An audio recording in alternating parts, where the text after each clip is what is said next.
receiving the content. And let's see, I think we're just about live. Let's move this mic over a little bit so it's not in our way. Alright, looks like we're live. Hello everyone and welcome. Crash here. This is RTA Motorsports and today is a special day because we're going to be joining in Project Cars 2 for the first time. Now I did, to my defense, try to get a press release of the title so that way we could have had coverage already. Unfortunately, I just didn't get to hear back from them. I'm sure they had more than enough larger channels that were actually going ahead and doing a lot of the press coverage, but we are finally jumping in now. It was just released not too long ago. We finally are able to get into Project Cars 2. I just finished installing it, and we're going to jump in and see how it works. We're going to go through the installation process. You'll see real time as we're doing it, and hopefully it all works well. I can say one of the common things with Codemasters games is that anytime you try to join in to a game with Codemasters and then click off the screen for whatever reason, it actually causes a little bit of an issue. So anytime we're going to be clicking off the screen like we will right now, it'll actually freeze the game for a moment. And so we'll try to get past that.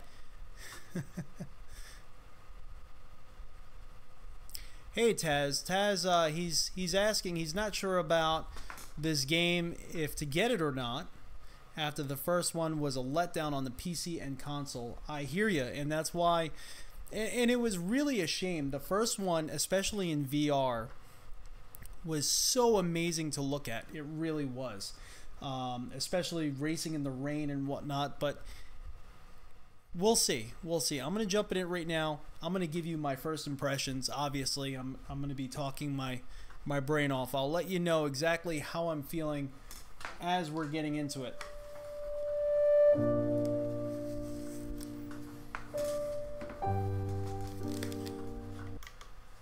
Welcome to Project Cars 2. Oh yeah, that's pretty loud. You're about to embark on the ultimate driver journey. This is Race Central, where you'll manage your racing career, create and enter both single player and multi. Oh, see, anytime you click off the screen, causes a little bit of an issue there. All right, so we have click. Oh, look at that! Straight out of the gate, the joystick on the Fanatec BMW wheels work. It's nice. So career, quick play, community, my profile, options. I just want to see what it did as far as the controllers. Nope.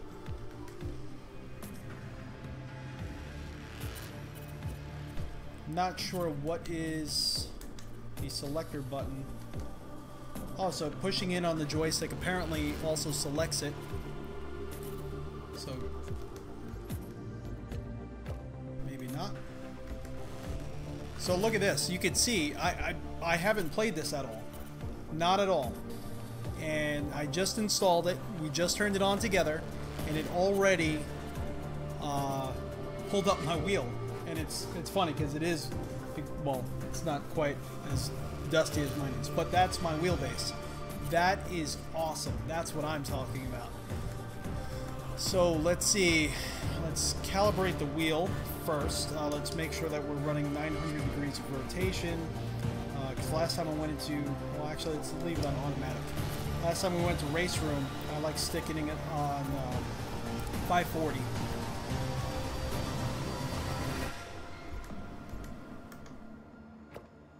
This is your driver network profile. Whoa. Here you can view your competitive racing license details, edit your online profile information, and view all your game stats, photos, and videos. So Taz says he used to race in a league on PS4 and they have all gotten it and they love it, but some still think it's not as good as Assetto. Now, Assetto, how many years of experience do they have? I'm not expecting it to be maybe quite as good as Assetto Corsa in the driving physics, maybe completely across the board. I'm sure some cars are going to be a clear winner.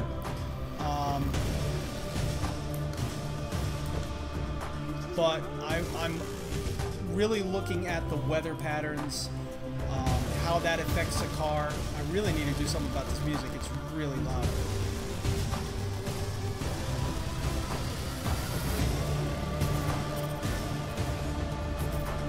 Let's set the menu music down. So yeah, what I'm mainly looking at is actually a total package here. From what I'm hearing, I'm sure it's going to be a very good VR title. It's going to be a very good racing title. But what I'm looking for is a total package, because Assetto Corsa doesn't do anything bad for what it is. But Assetto Corsa doesn't have dynamic weather. Assetto Corsa doesn't have dynamic daytime modes. What kept drawing me back to Project Cars 1 on rare occasions that I felt like joining in was just the rain effect on this on the windshield. Honestly, to be honest with you, I mean that was pretty much it, and that was something that you really don't get in any other title. So I'm really really hoping that this also increases the actual physics. Let's see, let's bump this up to 1.2. You know what, let's leave it on 1. Let's just see how it is straight out of the gate. Oh, Assetto Corsa on console. Alright, so let's go to controls again. So it automatically picked up the wheel. We already went through that. Let's calibrate the wheel. First, turn the wheel either clockwise or anti-clockwise. Press next.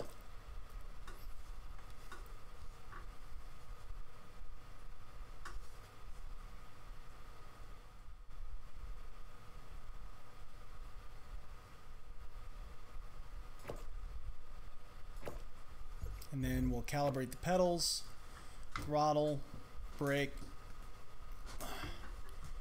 and clutch. Save. Okay. Gearing manual.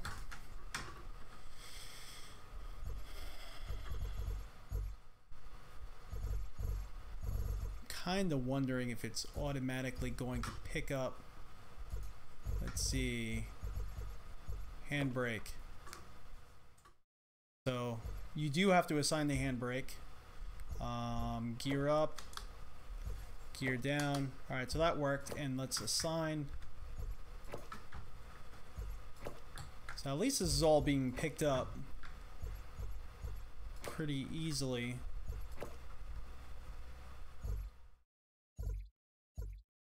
Seventh gear.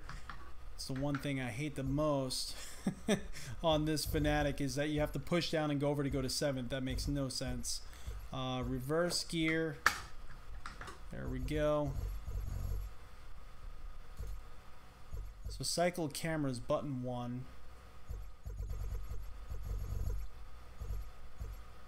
But and game.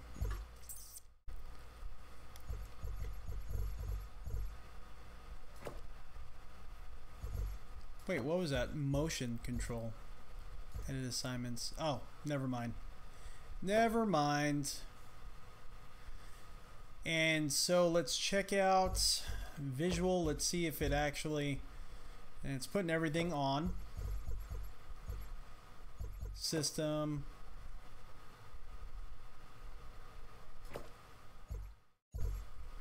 And visual effects. Now, we're using a 1080 Ti, so this is a beast of a system. But in VR brings any system to its knees if you don't have the settings quite right. But I just want to. All right, this is actually a full calibration. Don't want to do that. Let's just give it a try. How about that? We'll go to career. Your career begins here. Enter your driver's details including name, initials, and nationality. Oh, jeez. He wants to know a lot of things from me. Alright, so my name.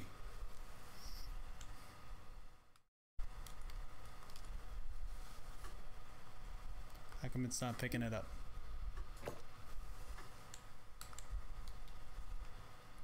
Crash.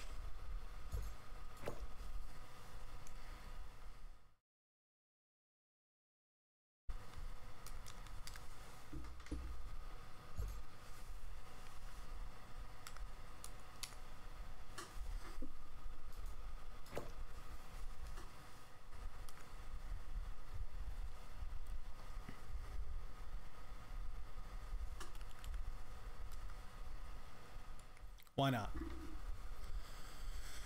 Okay, and let's create that. Every motorsport hero needs to start somewhere. Where will you begin? This is where you'll need to decide whether you want to begin at the very bottom in karts and race your way up through the tiers to the very pinnacle of motorsports in Tier 1. Or simply jump straight into your favourite motorsport and begin from there. Junior, Kart 1, Formula Rookie. What are these? This is actually... This is pretty cool, but they're giving you too much power right in the beginning. I mean, part of me just wants to jump into the GT4s, but that wouldn't be right.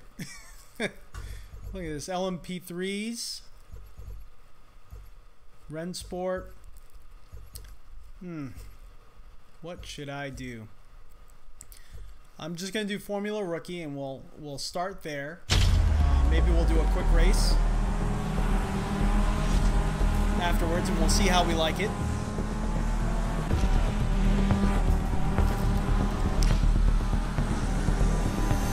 I gotta figure out how to recenter the head. Now that you've chosen your motorsport, it's time to decide which series you'll start your career in.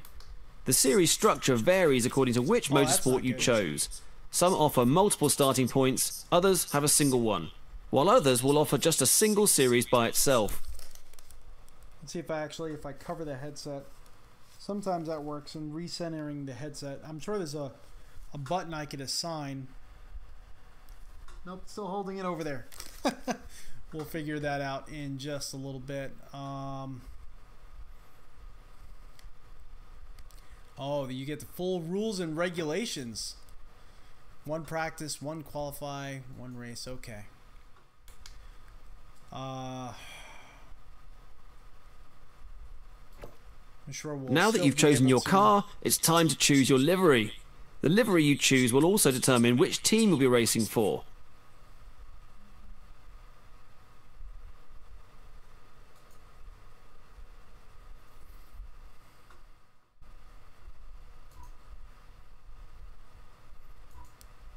Tiger Energy Motorsports. Why not? I kind of like the way their car looks. Pretty cool. The final step to launching your motorsport career is this, your first contract. If you're happy with your selections, go ahead and sign. Once you do that, your ultimate driver journey is all set to begin. So you can't see what I'm seeing through my headset when I put it on, but on the headset the menu is pretty clear, but it's way behind me. I actually have to recenter it so it's in front of me, but I gotta see what button that is actually assigned to. So I take it, being that you have to sign contracts, the career dashboard is the main hub for managing your career. Under the Home tab is everything related to the current course series you're participating in.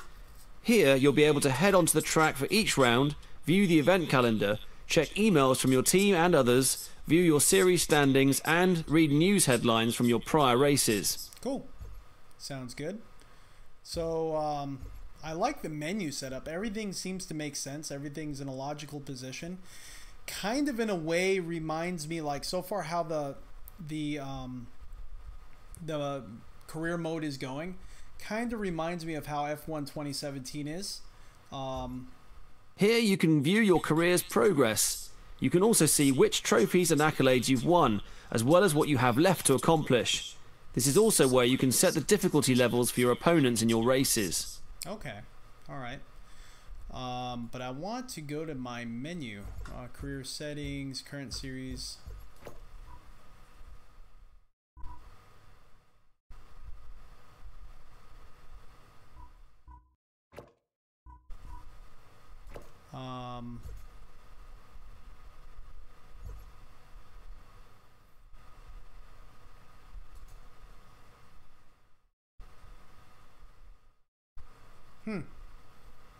Well, let's just start. This is the final review of the round you're about to enter.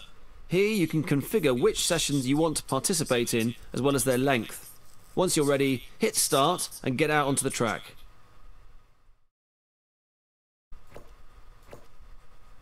So practice is automatically set to 30 minutes, but you might be able to adjust that. I guess I could adjust the race length. You can't adjust to practice and qualifying time. That's no big deal. A lot of these titles, like you might be able to adjust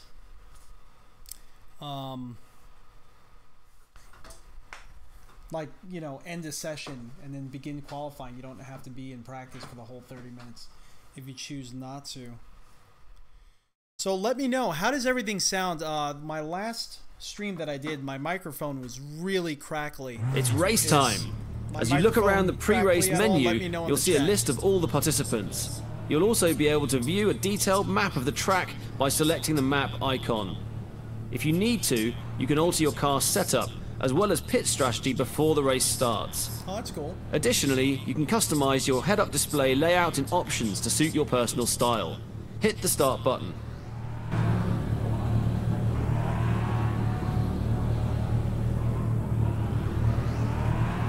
Nice.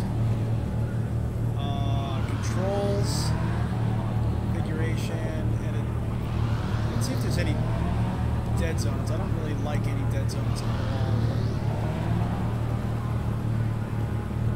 Break, let me put that on 2 just in case it reads small. Being that's a load cell, it might actually read some things that I don't want it to. Center VR headset,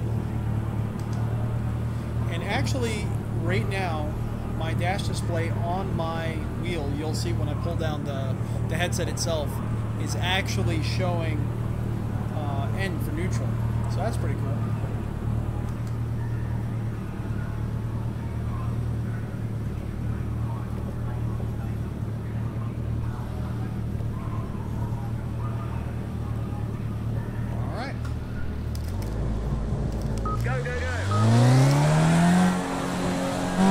Okay, buddy, you know the drill. Let's get some heat into these tires.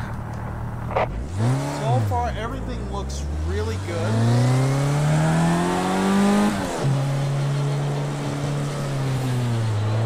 Whoa, whoa, whoa. I'm trying to look around and kind of get a feel for everything. There's definitely some 3D audio going on, depending on how I turn my head.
Caught a little bit of the grass.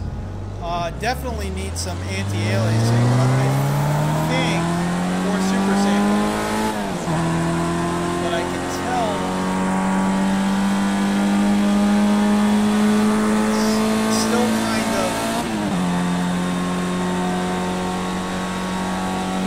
hard on the system. Now, I don't know if all the graphical settings are all the way up.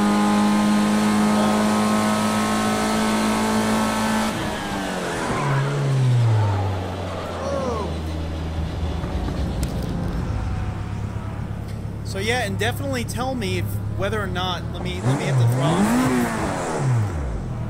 I think, let me lower the game volume down a little bit.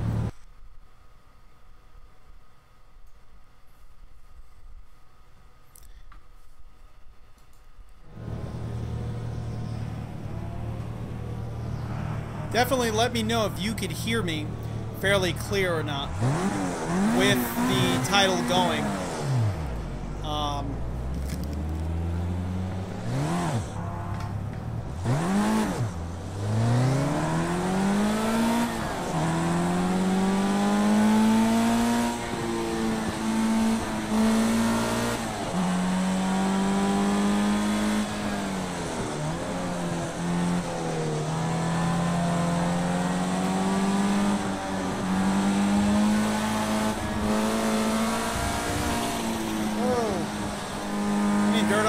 I don't see dirt build up on the tires.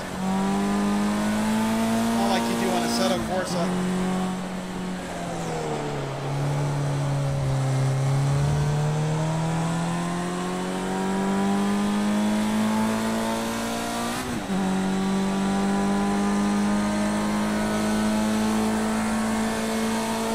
So far everything looks pretty good though.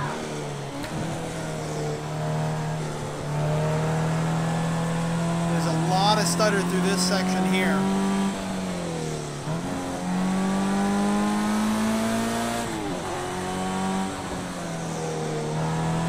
So far on this first track, it doesn't seem to run as smoothly as one might experience in Assetto Corsa as far as really being light on a system.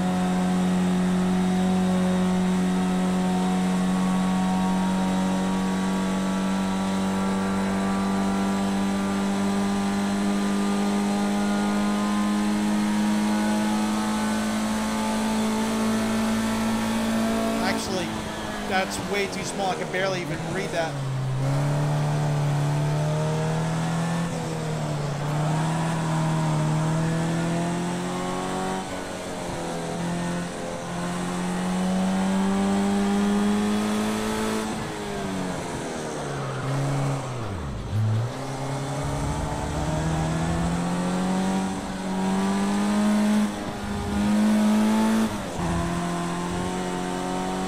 It doesn't seem to lock you out from the gear changing or paddle shifter at all. You could really use either or, as you saw that I just did there. Wow, this car is really, really challenging. And also, I just noticed from my gas pedal that the ABS, oh that's nice and big, that I can see. This I can barely read. The ABS just went off on my pedal, the traction control. When I was in the grass and spinning my rear tires, I felt my gas pedal vibrating, which is something I don't really notice in most other titles.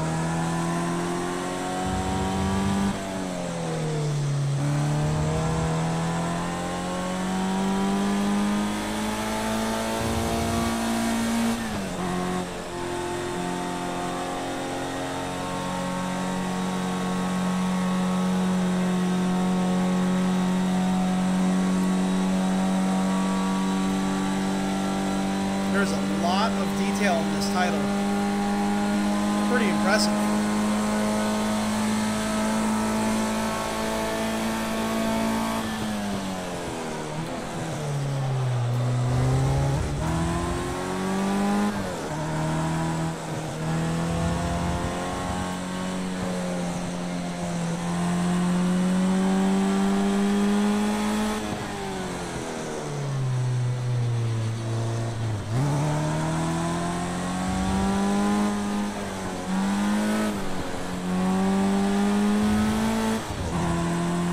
Might have to try some rain races or night races in just a moment, just to really give it a shot, try everything out, and see if we could exit. Oh, look at this view. It's a little weird. It's like a helmet inside of a helmet. Okay.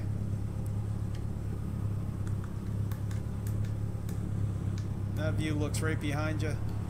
Alright, so like all the buttons are already pre-mapped, and the right bottom button, which you would figure would be the start button, is the start button on this title. It automatically mapped that there.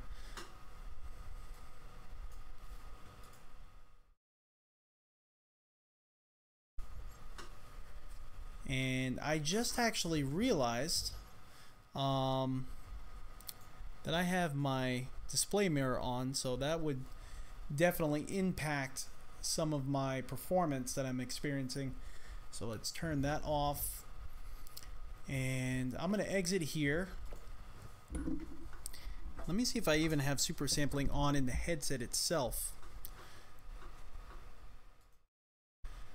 because it wasn't quite as smooth as I would hope to have been out of the box, especially being that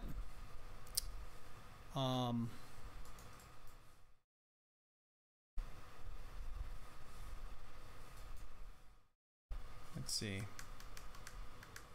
everything seems to have just frozen. Let's see if we could get out of this here. Alright, so there's the options.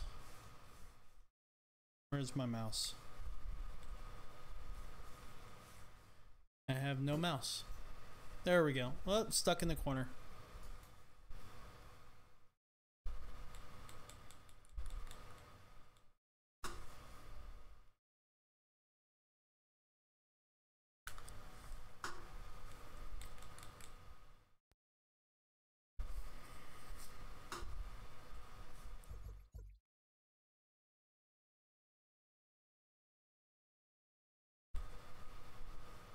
Alright, so let's see if we could actually... Nope, no super sampling on at all. Now, I have heard really good things about the Oculus based performance. A lot of people are getting really good performance out of the Oculus, which I experienced myself with iRacing. So definitely take it for a grain of salt if you have an Oculus. Your mileage may vary, but in the Vive so far it seems to be pretty impactful just straight out of the gate. Let's go to, we'll get out of the career, go to options, let's go to visual effects.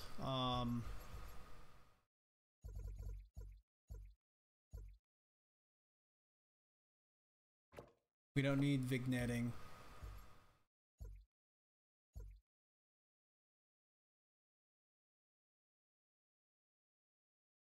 Do want screen dirt on, and raindrops,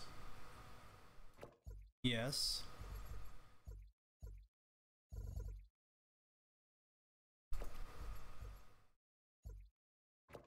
Performance, so let's put this down to 2 times.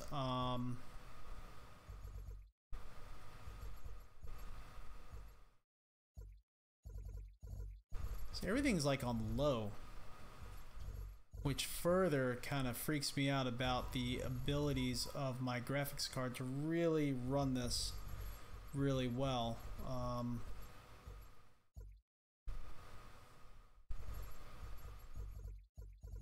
Everything's like on low or off.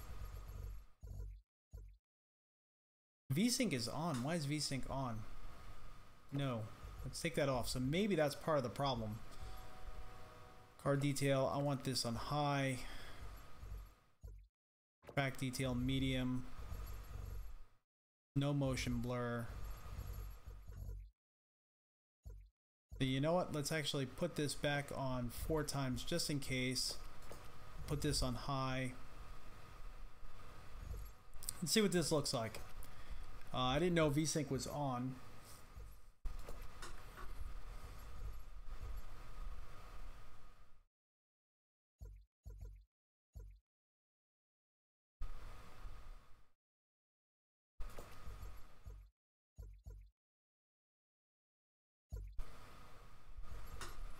Let's go to quick play. Let's do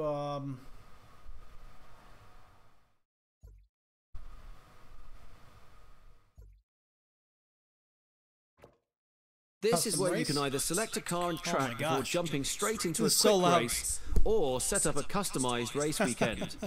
If you're setting up a customized race weekend, you can decide on the skill and number of opponents, as well as set up alternative race settings, session set. I gotta lower him down a little bit. He's just getting way too loud.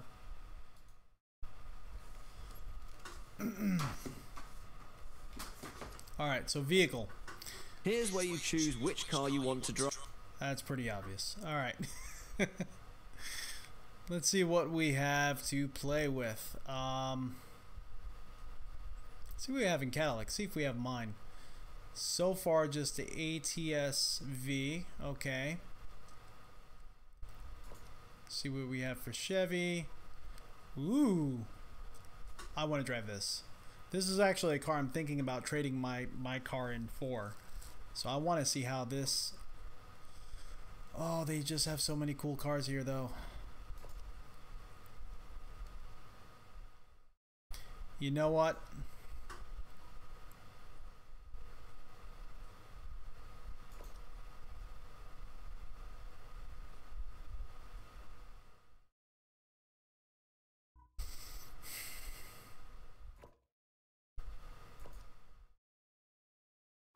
Wow, they have really a lot of cool cars in here. And it seems like, you know, there's more to unlock here. It doesn't seem like everything's already available. Thinking maybe I might do like a GT3 style race.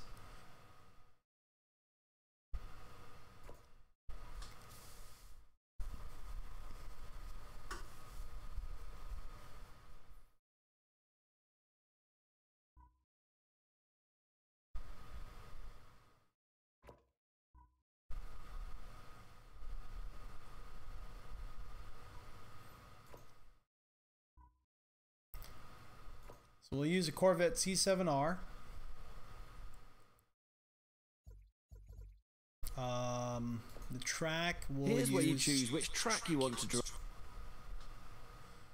Let's see. Mazda Raceway Laguna Seca. And race settings is where you configure all the options relating to the main race in your custom event. Everything from race length, the in-game... Alright, so laps. We'll do 12 laps.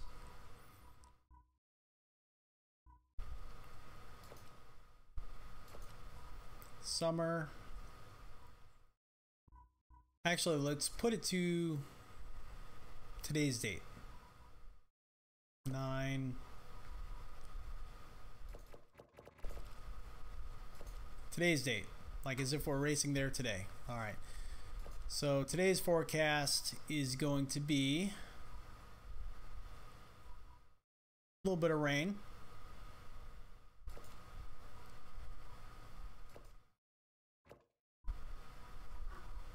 And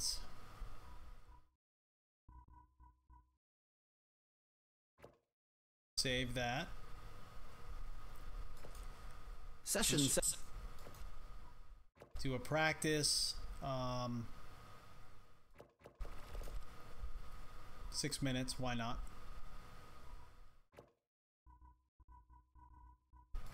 Also the same rain. Wait, that said fog with rain. Oh, I don't want fog with rain. I just want rain, just normal rain. Can you choose just, yeah, there we go. Alright, save, and then we'll do... Actually, we'll keep the practice with fog with rain. And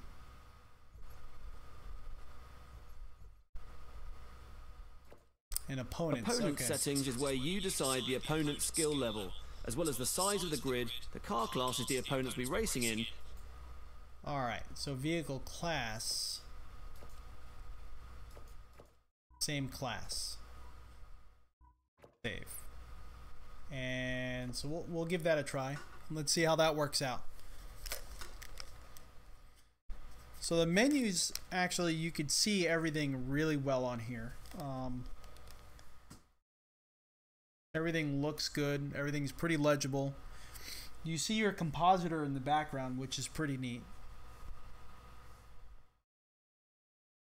The pit box main menu is where you prepare for the upcoming session. Take the time to edit your car setup, pit strategy, watch other competitors drive, make adjustments to your game options, or just skip the current session altogether.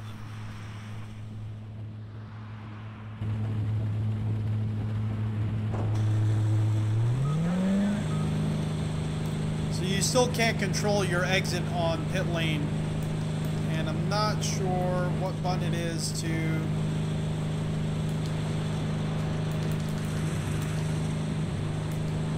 toggle the lights on or off. Start working on your wet lines. Try and find the best part of the corner for maximum grip and traction. Oh, that's cool. The analog stick, you can toggle all of your... Whoa, we just got hit from behind real hard.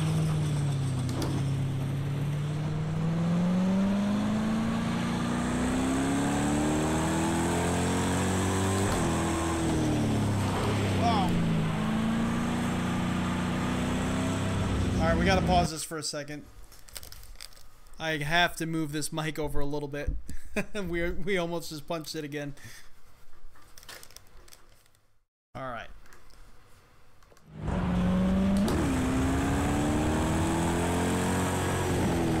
So there's actually a dry section in the middle of the track.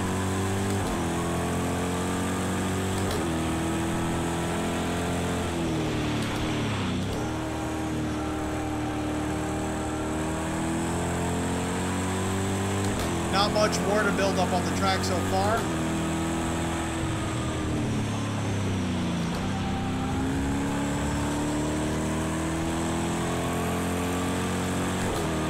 See, now that we have VSync off, maybe that's the reason, I'm not sure. It seems to be working a lot better. But I don't know if that has really anything to do with it in the VR setting. I don't know if when you automatically have VR on, if that would even affect it.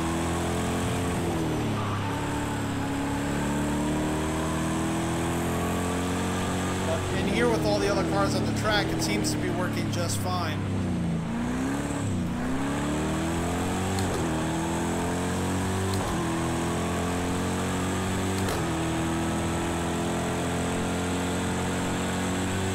So far this looks really amazing. Force feedback needs to be bumped up a bit. I can't really feel much of anything. It's almost like a dead wheel out of the box. Very weak. I'm sure they did that on purpose to kind of accommodate everybody.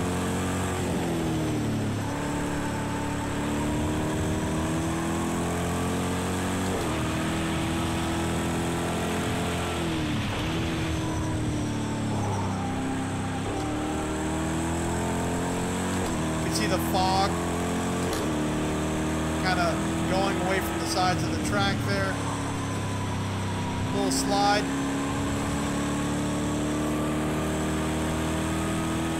That screen feels like a real screen.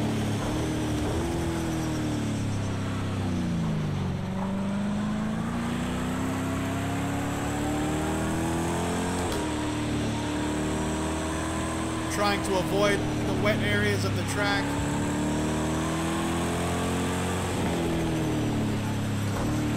Actually seems to be a traction difference between the two, and is felt in the steering wheel a little bit, even though the steering wheel is really light. There's really not much going on at all. I definitely have to bump it up. I mean, I can feel little things here and there, and it's giving me hints that it is good. It's just there's not much strength behind it. And I think maybe they just do that on purpose so you can adjust and fine-tune it to how you want it to feel. Maybe. We'll find out in a moment.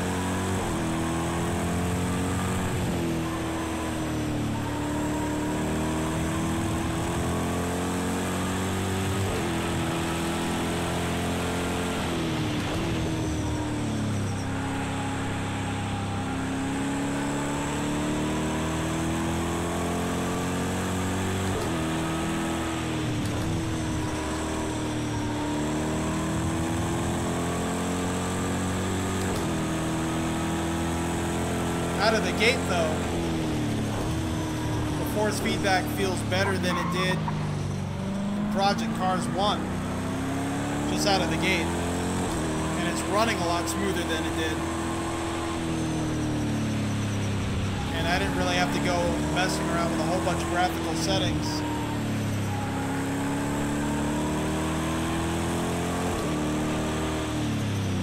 Well, we did have that car on pit lane slam right into us. Totally unexpected. They didn't really see us at all.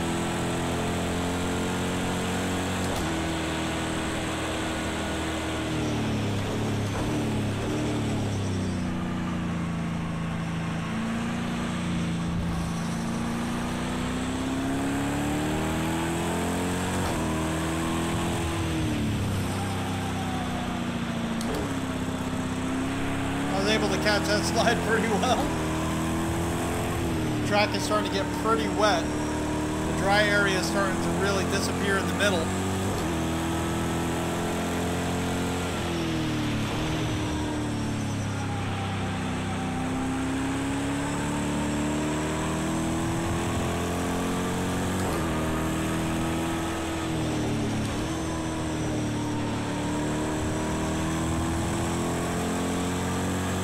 This area seems to be still pretty dry going up the hill.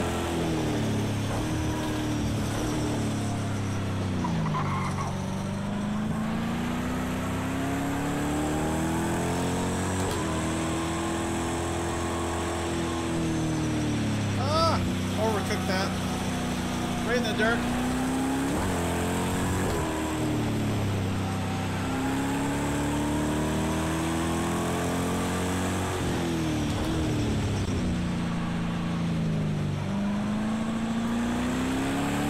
The engine sounds are quite amazing.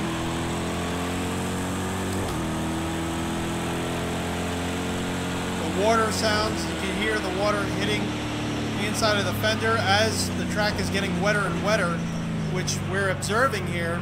The dry area on the middle of the track is disappearing on most of the areas. We have a puddle there that wasn't there before. It'll be interesting to see if when the race starts, if it has progressed, if there's going to be more water on the track, or if it's just starting new track state all over again. The car is starting to get a little bit more slidey around. Whoa, that'll run. Ah! We hit a puddle right there. Got a little bit of. I wonder if we do have damage on. Actually, I didn't even check to see that. So how that puddle kind of enacted on the car. Pretty violent. These two are battling it out, and we're only in practice right now.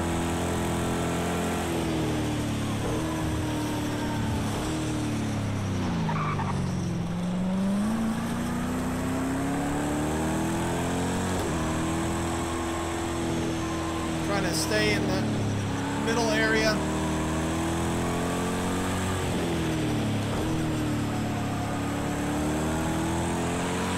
Oh, it looks like he's going in the pits. Yep.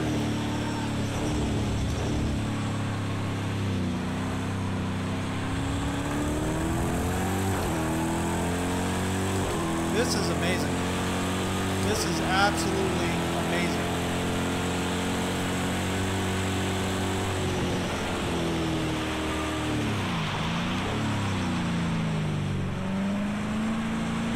The thing that is messing with me is I feel like, whoa, Solus Flames?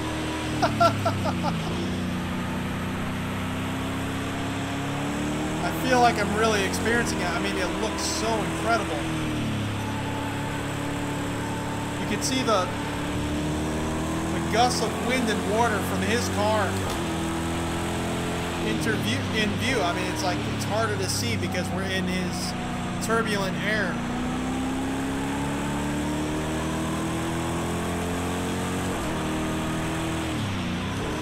This is amazing looking.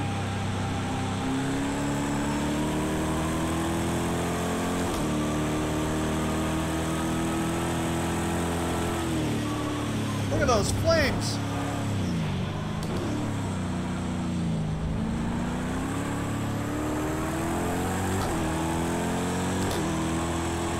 starting to get used to the force feedback feeling and how light it is. It doesn't feel quite as light anymore. I think I'm just getting used to what it's giving me without adjusting it yet.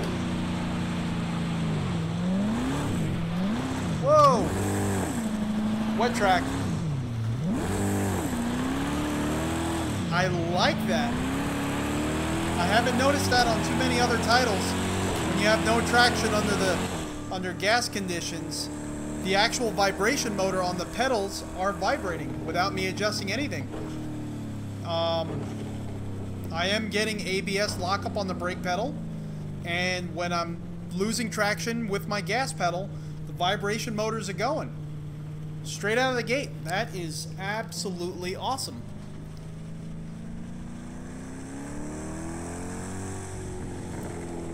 Yes, Manny Run asks, am I able to look around 360 degrees? I am. We're going to go into the next session right now. Oh man, it feels so real. I almost feel like water was starting to hit me. I have my fan on right now and it's just bugging out my senses. So I can't wait to get the motion rig up and running with this title. When we do, it's going to be amazing. Absolutely amazing. So let's actually jump into the race. Let's go to options and see if we can adjust. Now, if you guys don't mind telling me, how does everything sound? How do I sound opposed with the car? And do you notice any static in the microphone?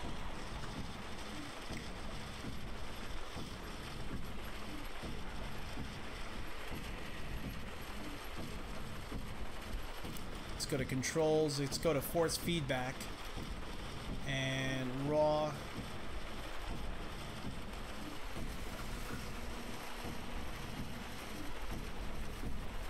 Immersive replicates the feel of road surfaces, curbs, tire slip, weight, suspension movements felt through the steering wheel as experienced in the real world.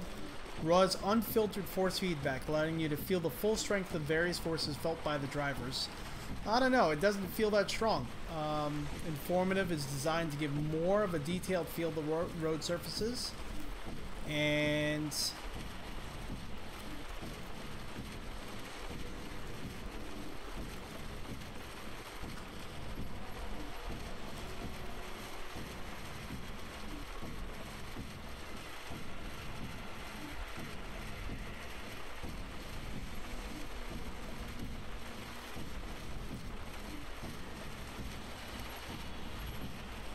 let's try immersive. And let's see what that does. And I'm going to bump the volumes on everything, maybe to like 56.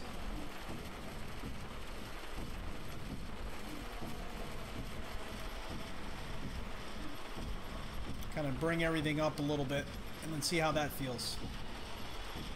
So let's start the race. And you can see I look all the way around. I see the wall behind me. Oh, here we go. Okay, man, you jumped the start. We can give it a drive-through penalty. Let's restart. I was trying to do something else. Let's restart this session. Here we go. So yeah, you can look all the way around.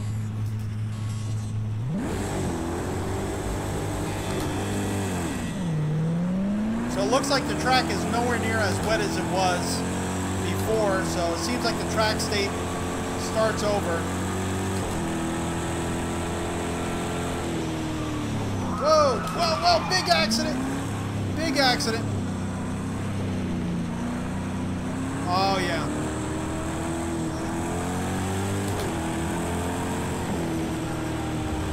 There we go. This is kind of the force feedback I'm used to. Wheels much heavier.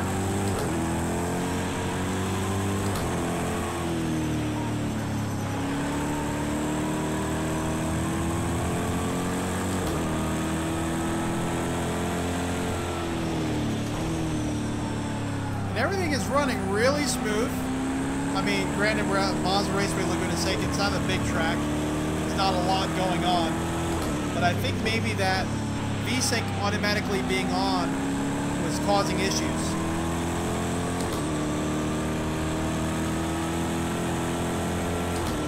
But I'm not sure. I mean, to me, it would be almost logical that if you're going into a VR headset with the way that this title seems to have everything automatic out of the gate working, it wouldn't make sense for that to cause issues. But it seems like they would have some sort of override built in.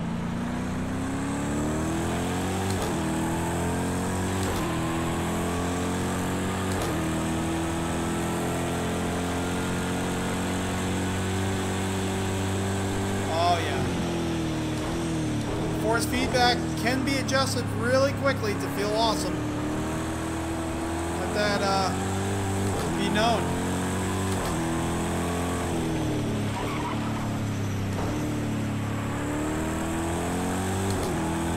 And everything is really smooth.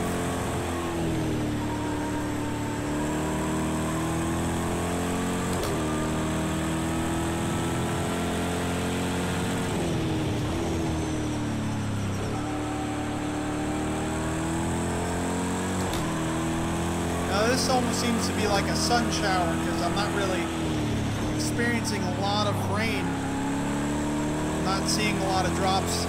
Everyone seems to be following each other pretty well. I don't really have their ability or their aggression up because I just want to see what it gives you straight out of the box. Stopping on a wet track is very difficult apparently, but I just want to see how it was just out of the box. And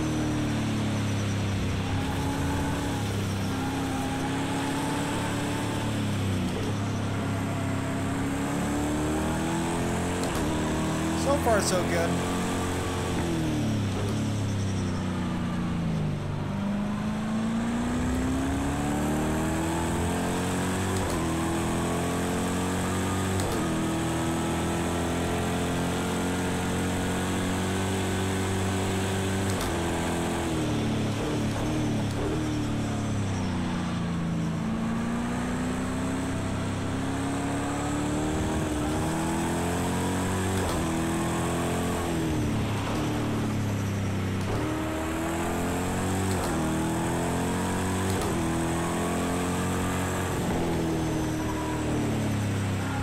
I'm having a hard time keeping her on the track.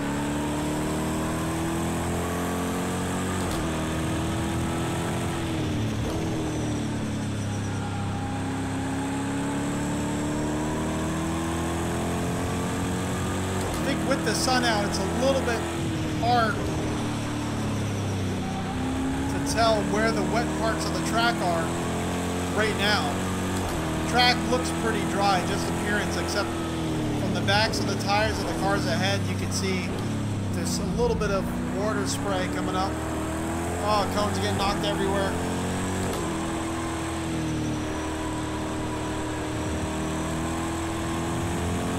Now I can see where the wet parts of the tracks are from the sun glare. But I think because it's cloudy, otherwise, you don't really get much of a indicator.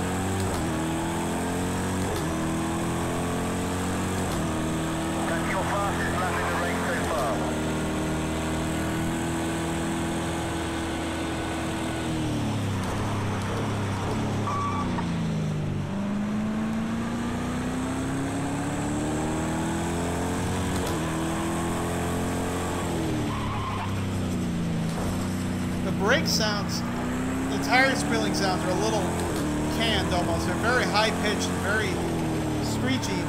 They don't really sound that dynamic and real. It's almost a similar sound that I was experiencing in the rookie open wheel car. Otherwise, I mean, the car sounds really good. Almost a cross between what you hear in iRacing and Race Room. As far as suspension squeaks, engine noise, intake noise, just the way the car sounds. But that tire screech is very canned sounding. It sounds the same every single time. And I noticed that same sound when we were in the rookie, in the career mode. That's the first thing I noticed. Otherwise, it sounds really good. I mean, all the other sounds sound really good.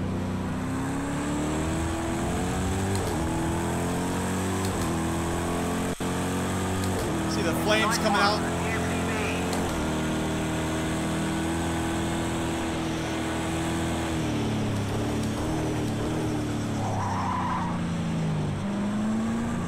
Come on.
I can't even follow that same line that they're following.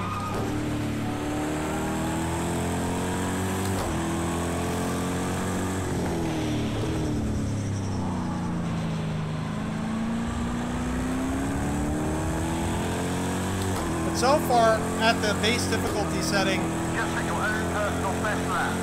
I haven't seen the AI really aggressively go after each other much, besides a few of the crashes that I've seen. You gotta excuse my driving, I'm being really observant of what's going on besides the actual racing at hand, trying to find things that I noticed with the title so far.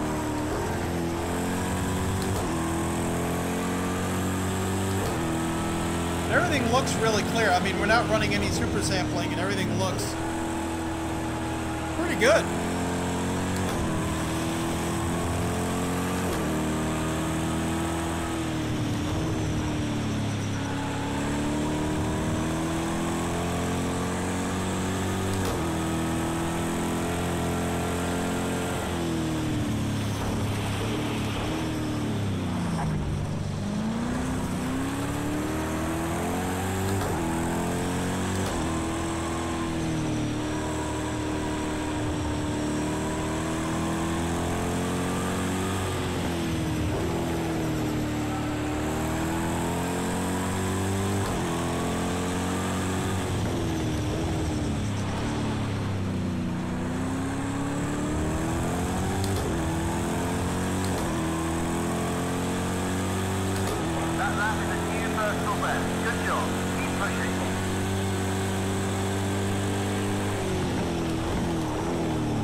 A lot of information if you want it on the heads-up display.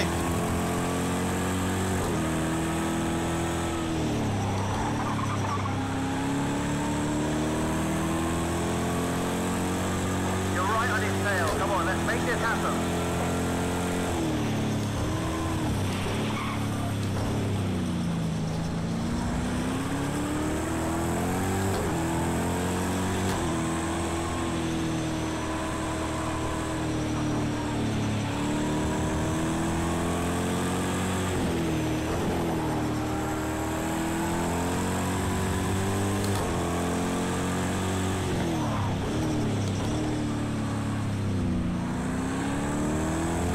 Sun rays coming through the clouds are absolutely amazing.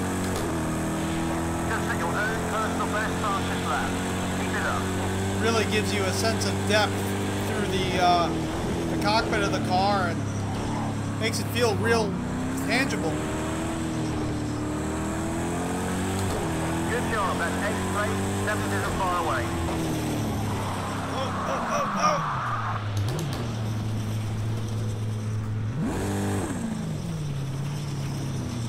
Well, that stinks.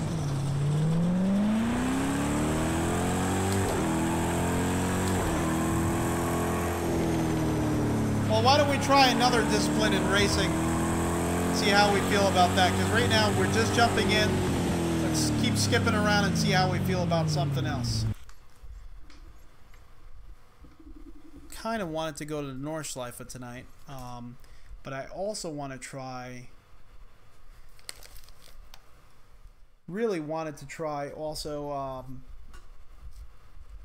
some Rallycross. Hey Manny, have a good night.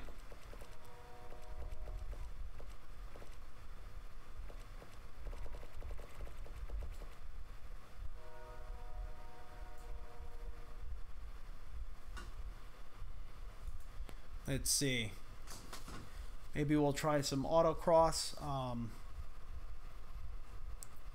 Ooh, actually, let's see if we can do a drift. Let's see if there's any drift tracks in here. I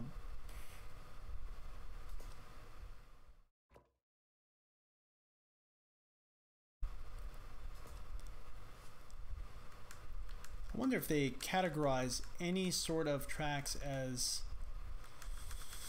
drift tracks. And I don't think they do. There's some ovals. It's pretty cool.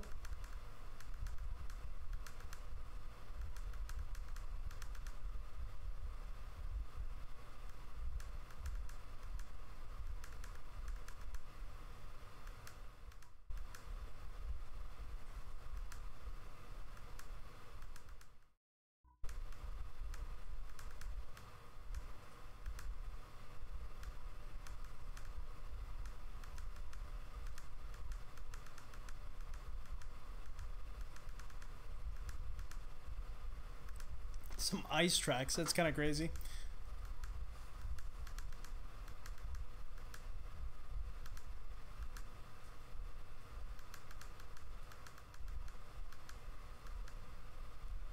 Another Rallycross track.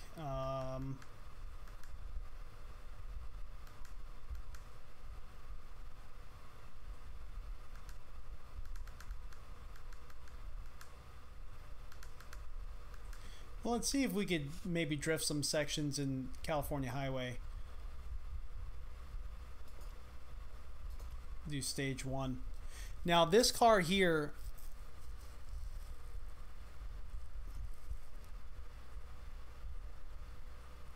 yeah, this Jacob Stig Brunston Nielsen says, just getting ready to go to GameStop and pick up the collector's edition of this game. Have been playing Project Cars 1 since the beginning.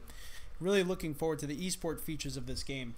I haven't even thought about that, but really this title so far seems to be the real deal. It really does. I'm pretty impressed so far, and it just has so much going for it so far, but we'll see.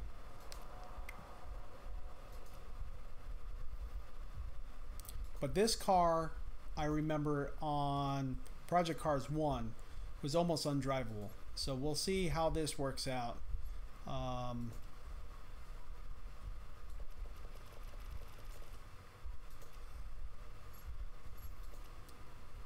Let's see, summer, and we're just going to put normal sunny time, save, and start. See how this works out. See if we could actually drift this car. But this car, I remember Project Cars 1 was pretty much undrivable.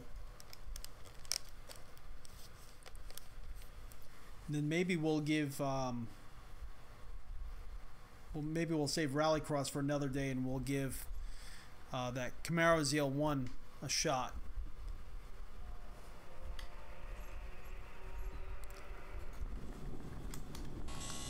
So it looks pretty much about the same. Sounds a bit different. Wow, that does sound a lot different.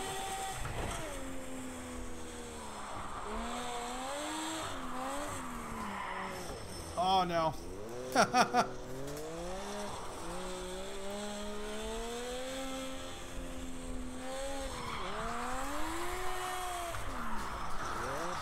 Oh yeah. She's still crazy.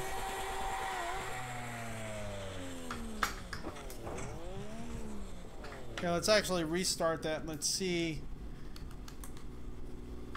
Oh, the reset button comes in.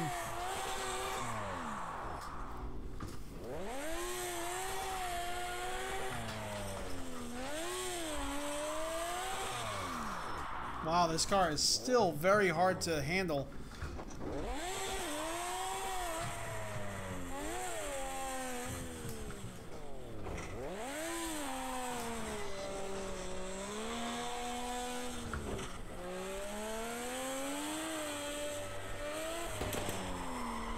See if we can make it around this turn.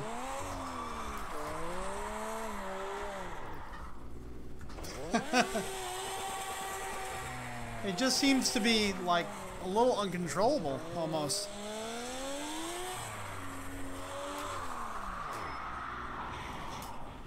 I don't know.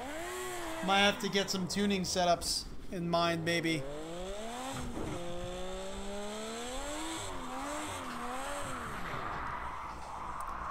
Can't drift it.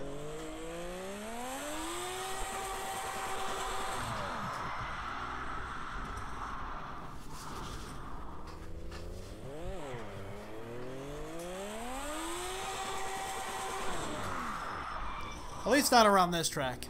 We'll figure out what track would be the best to try to drift, and we'll we'll come back to that another time.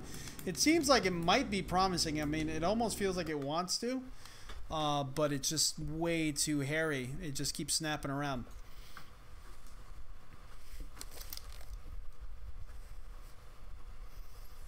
Let's see. Let's go to Chevy ZL1, and we'll take it around the Nordschleife.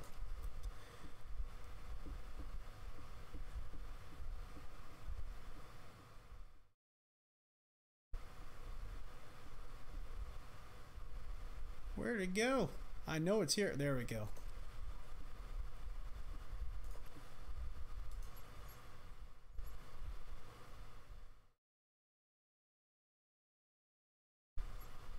And yeah, why not? Let's put some opponents on here. And we'll put them on to 90%. Stick their aggressiveness maybe at 75. Grid position, random. Why not? Let's see how this works out for us.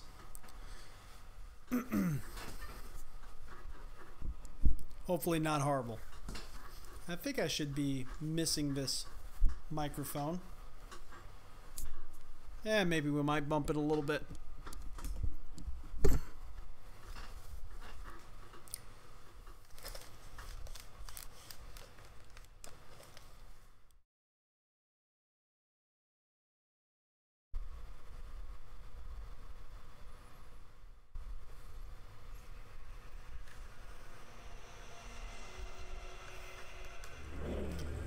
So I have no idea where it put us.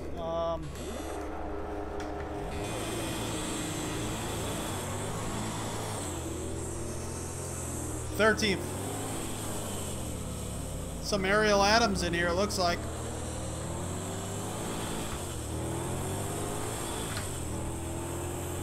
That wasn't your best start, but let's keep focused. We'll make it up later.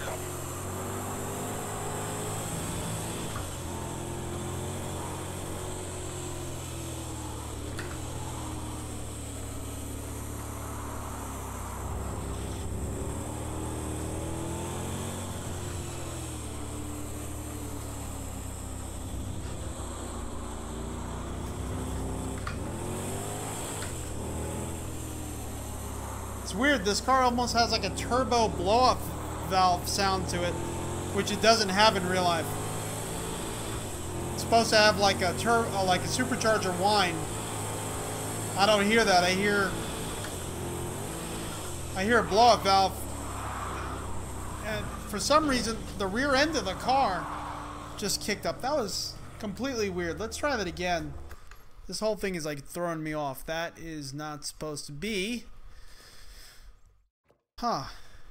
Like the front of the car stayed down, the back of the car jumped up, and the whole car just kind of bounced around for a little bit. That was very strange.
They got the appearance of the car very nicely. I mean, the car looks... See, the back of the car is kicking up. Why is that happening?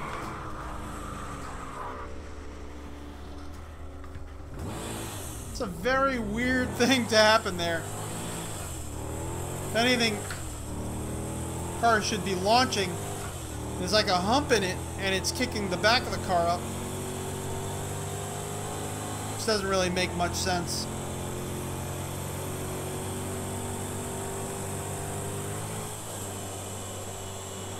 It's just making the car feel... Oh no! It's making the car feel very floaty. And there goes that very screechy... We'll restart this one more time. It's just the car is not handling correctly as to...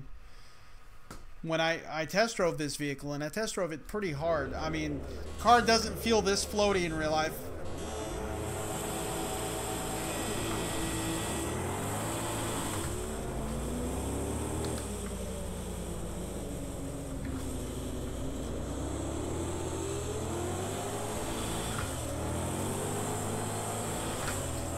They got the sounds wrong. This almost sounds like a bi-turbo AMG vehicle rather than a supercharged LT4.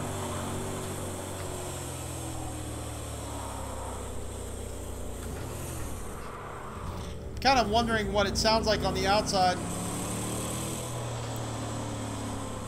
Oh, this is weird to try to drive it like this. Ah!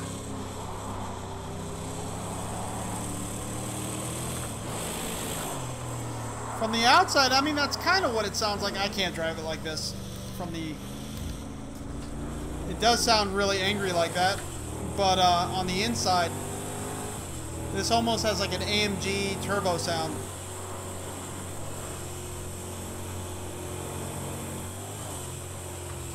And I don't know why the rear of the vehicle would be floating up like that. This car actually in real life feels a lot more planted than this.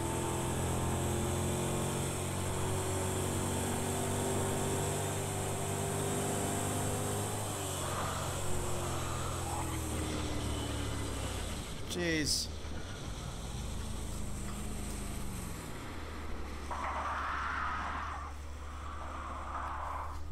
Huh.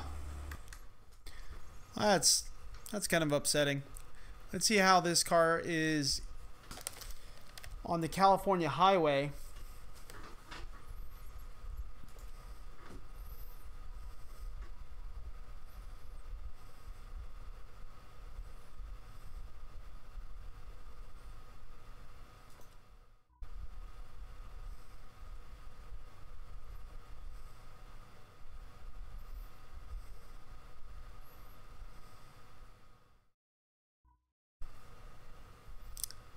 Let's see, what else should we try? I was thinking of taking that car on the California highway, but, you know, I don't know.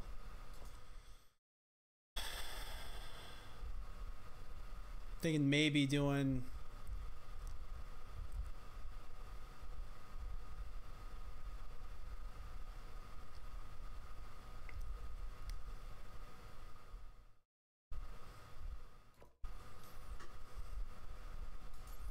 this down the Nordschleife. Think I like that, and I want to do a night drive and see how that looks at night.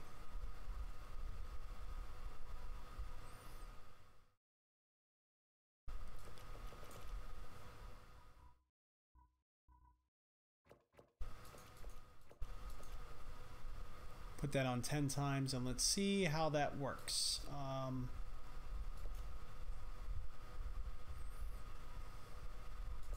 Save, same class, and there we go. And so far everything seems to be loading pretty quickly. I mean, no complaints there. Everything is loading at a fairly normal pace. Doesn't seem like it's taking too long to do anything, which is nice to see. I don't have this title loaded on an SSD, and my SSDs are actually pretty much full. I do have to get another SSD, so this is on a disk drive, on an optical drive. It's not too bad. I mean, on an SSD, it's probably like an immediate. I was pretty let down on how that ZL1 felt, because that's not really what it feels like as far as what I experienced. So we're at the Nordschleife right now. I think we are. Yes, we are. Nighttime. So this should be pretty exciting.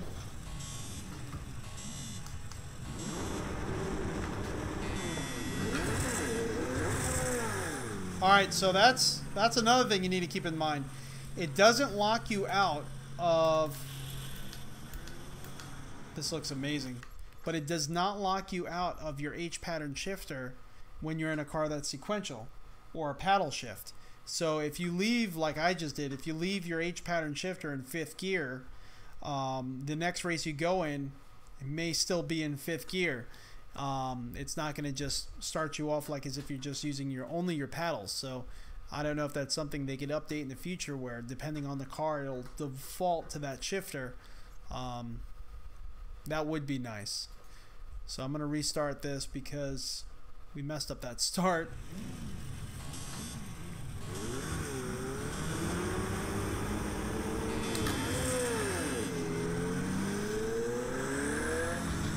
See the sparks coming off that car there. So this sounds really good. For a Ferrari, that sounds amazing.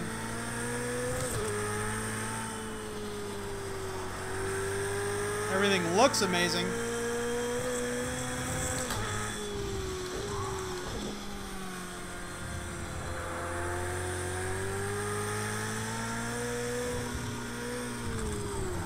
So we do have the AI turned all the way up, and their AI about 3/4 of the way up. Oh, this sounds... Now this car sounds amazing. This is good sound.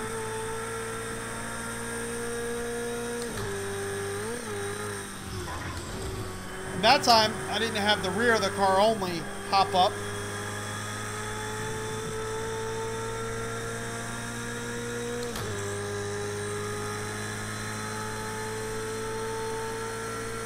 Oh, this is amazing. The stars are gleaming. Oh, no!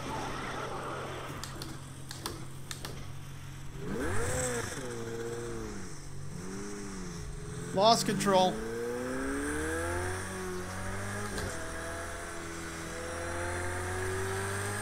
A little bit of a weird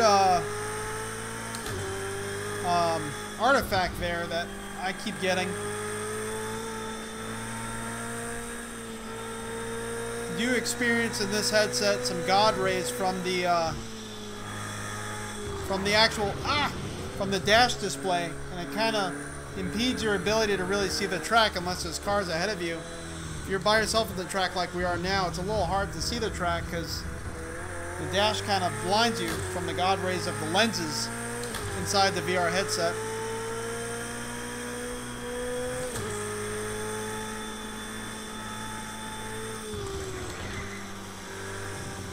Seems like that dash display needs to be a little dimmer when the headlights are on. It seems almost like it's on daylight brightness. It's very bright.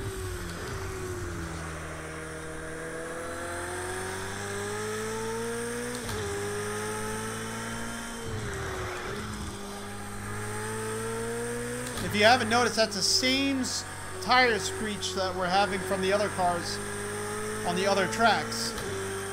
It's the same high-pitched.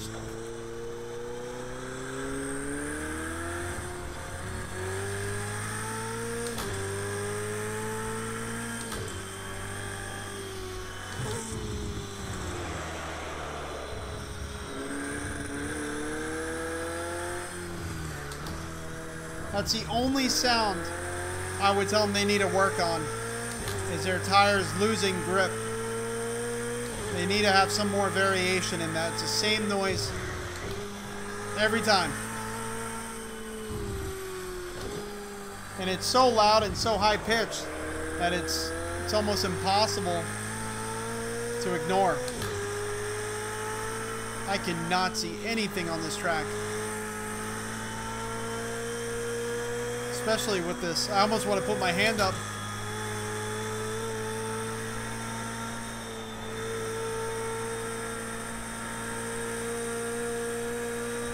It's almost spooky.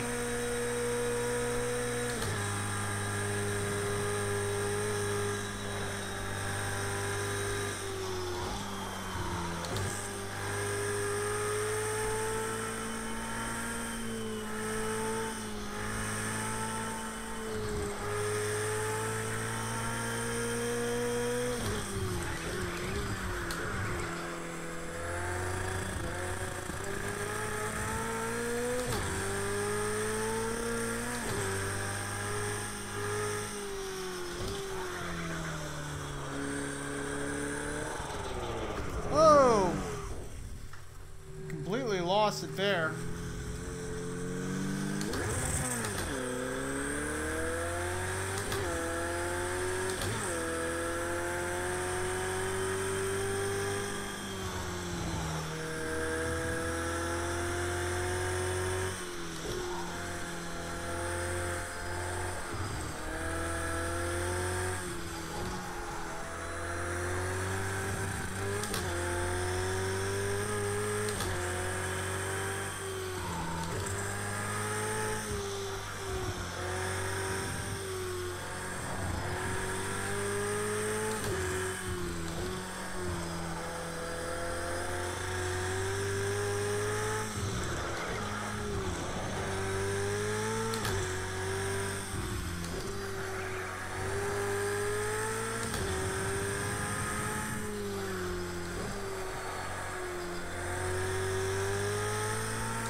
Jeez.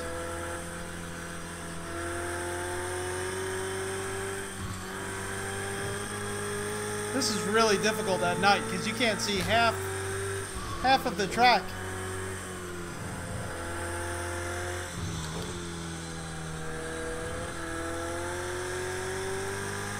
We have the second little carousel here.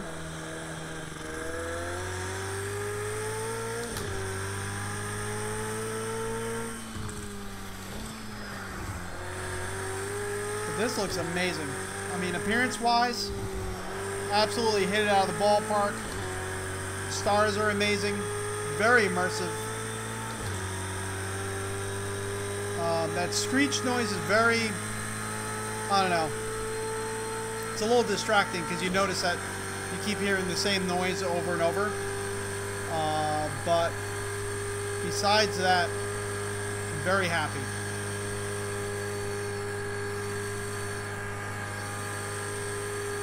This is honestly like spooky to drive on right now.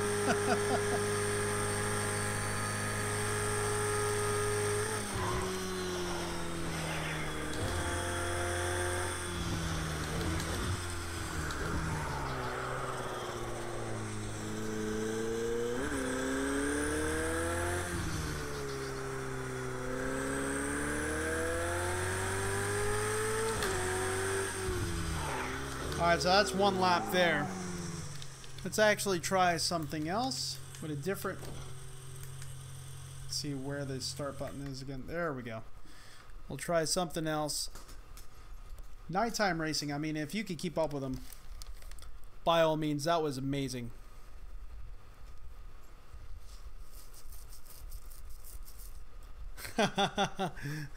Andy Storm says, of course it's driving differently in the test drive. You probably weren't driving it around 150 miles an hour over a bumpy track. No, but they did do that in, well, a professional race car driver did do that at the Nordschleife, and just the way that it handled as far as what I was feeling there, it felt like, and I own a Cadillac, I own a CTSV, so I'm not talking about mine, but it felt like I was driving with a car with a very comfortable suspension. It was just bouncy and floaty. It did not feel tight and racy at all, and that car has magnetic suspension that is supposed to be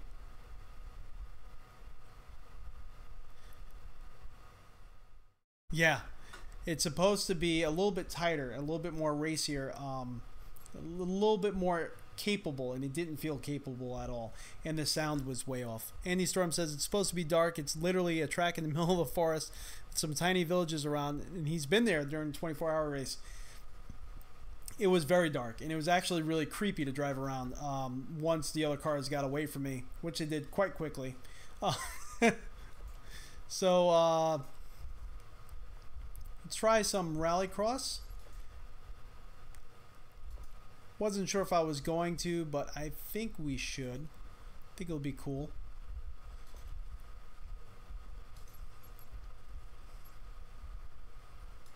And we'll see how it's handled there. But I think the driving aspect, besides that one car, has been great. I've driven the Ferrari 488 GTE in Assetto Corsa, and it feels very similar. Most of the cars that I've driven so far don't feel too far off. There's just a lot of differences that I noticed that didn't make sense when I hit the ZL1, but so far otherwise, I mean, this title has been pretty amazing. Just make sure if you're using VR, turn that VSync off, because I think that was giving me issues. So far it seems to be running very smoothly.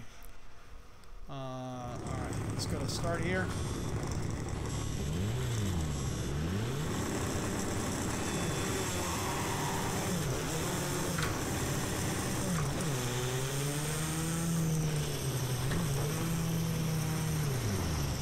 Whoa!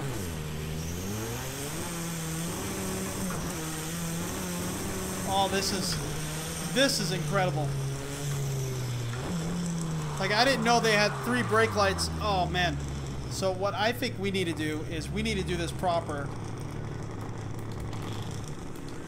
Oh my gosh, if Dirt Rally could be anything like that, what I just experienced there for a brief moment in time. But what we're going to do is we're going to change this to sequential, and we're going to do this right, because I can't H pattern shift a car that fast. Let's go to motion, and let's change this.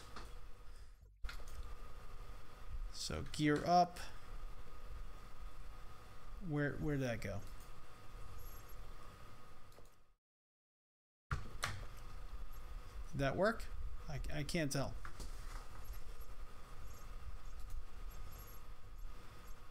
I think I was messing it up.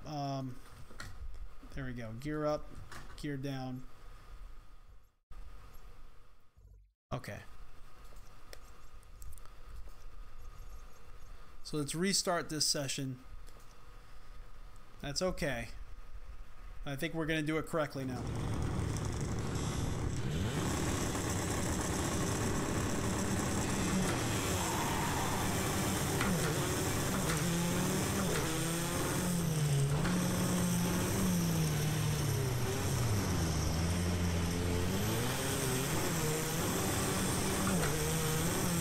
You can get this race back. Come on, you can do it.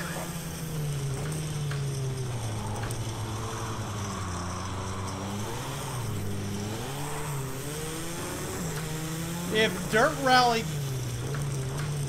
looked anything like this, my gosh. This is amazing. And it handles the same too. The same way I hit the handbrake there. And I'm always in 4th gear in that turn.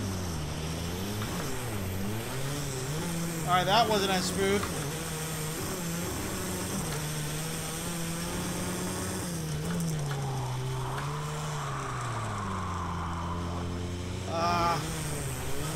It's going to take a little bit to kind of get my bearings around that.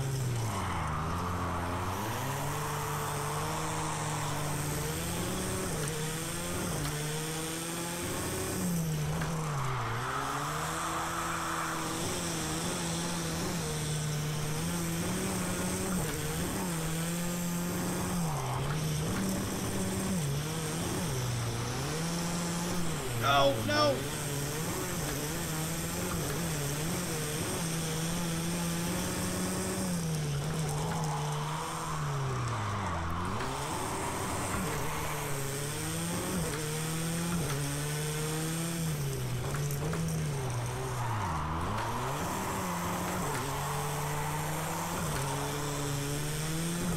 Now driving this car in Dirt Rally and then going to this, you won't feel completely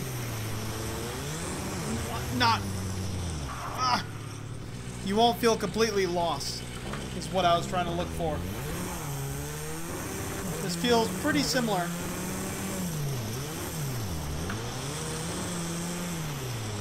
I mean, there's some aspects, like the car, as soon as you hit the dirt, feels like it slides a little too much. There is still a defined point in loss of traction where the car just keeps going like that, but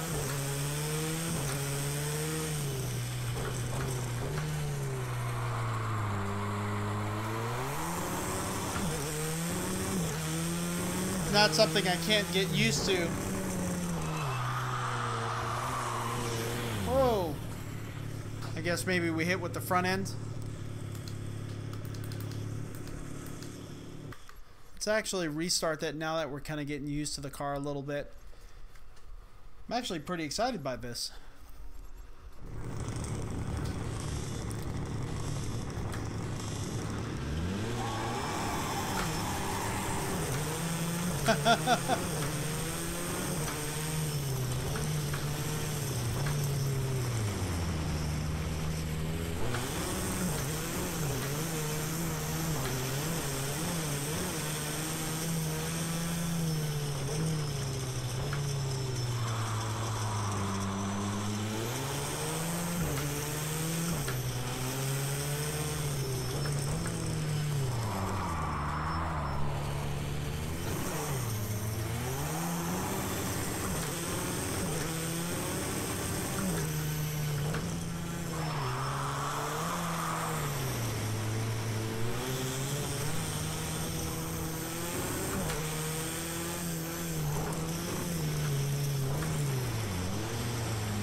Your best sector 2 time so far today. Great stuff.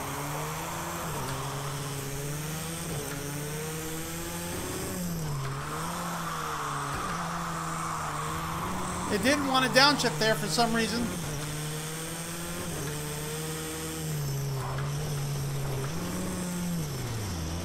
Got a slow down penalty.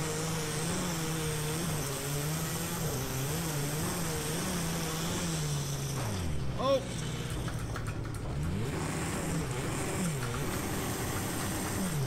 Come on. Go up in gear. It's like not wanting to go up in gear. I do got all my lap times that are updating down there, which is pretty cool. Very immersive.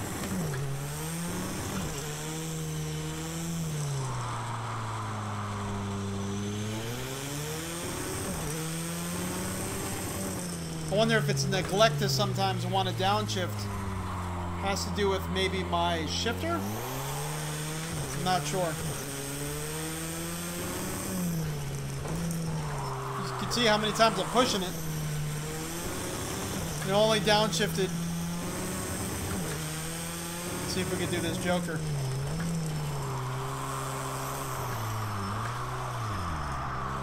Oh, the Joker's much tighter than it seems in Dirt Rally.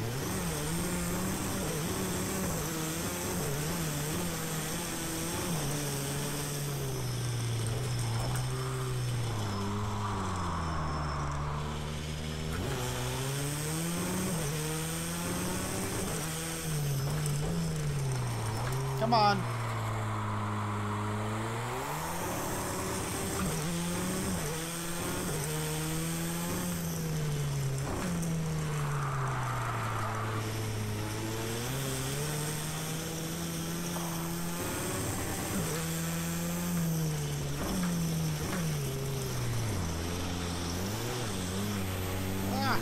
Thought I was in third gear. It's not wanting to downshift for some reason.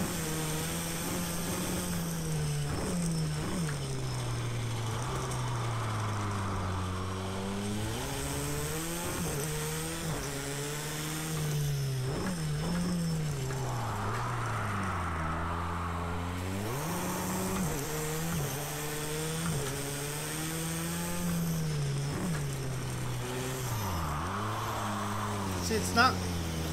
I already hit the downshift to go to... Those green flags are for you. Let them through. I don't know what's going on there. I don't know if it's a hardware error.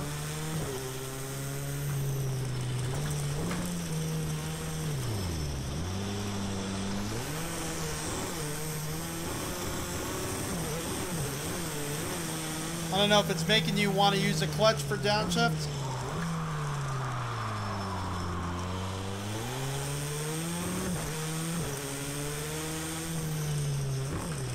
Best sector 2 time so far today, mate. Great job.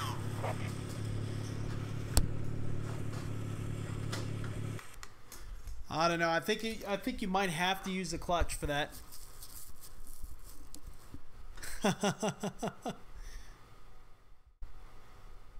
Should have tried the Red Bull on this track. You know what? Let's go for it. Right now, we're not doing anything serious. We're just going around trying random things.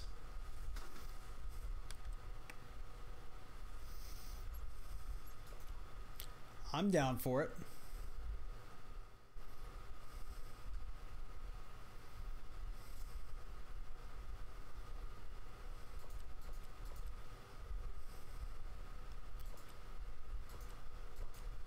Where is it? Is it on the Mazda? Yeah. And let's put session start time like noon. In the middle of the summer. Components.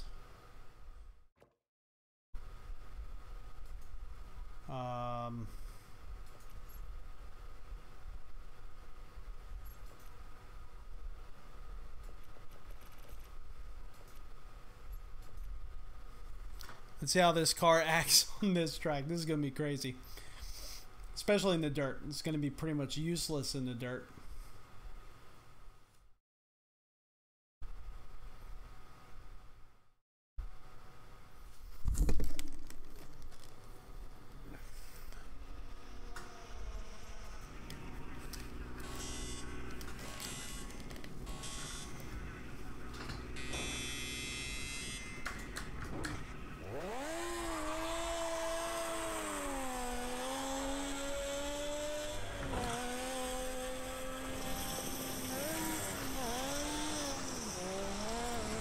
Ah, slid right into the wall.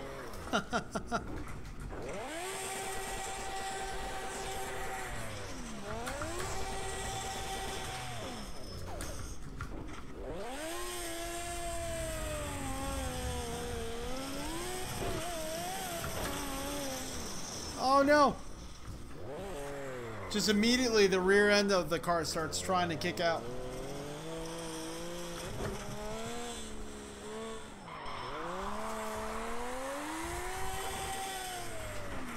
Oh no!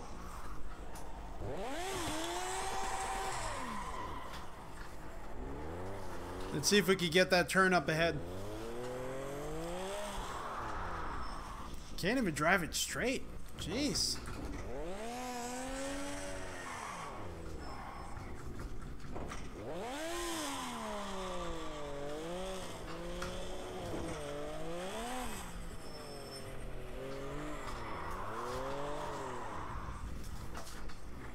It's so snappy. It's like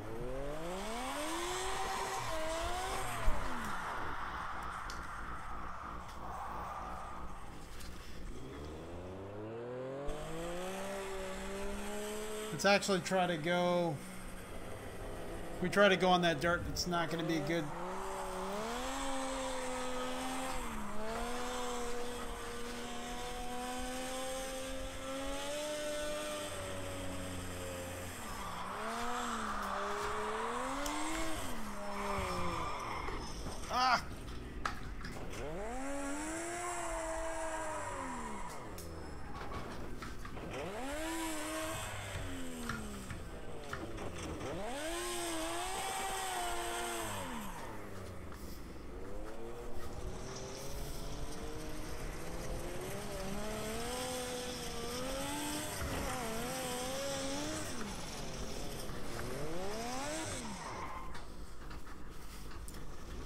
Yeah, so far we're not doing too well with trying to drift this car.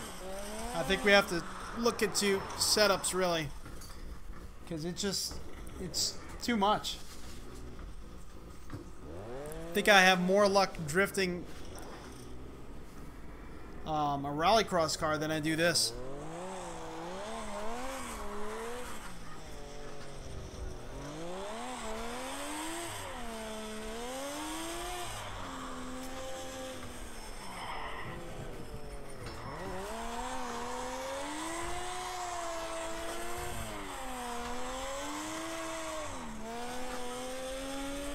Well, that kind of worked out a little bit.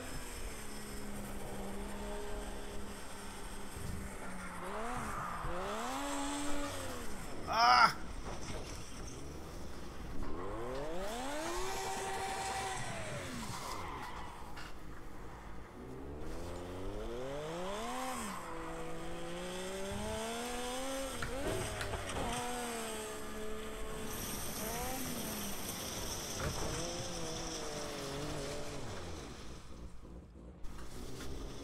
Yeah, I think this is a lost cause. We'll eventually come back to that car once we figure out where to take it. I heard someone said the karting tracks are really the best place to take that type of car, but I don't know. We'll figure it out.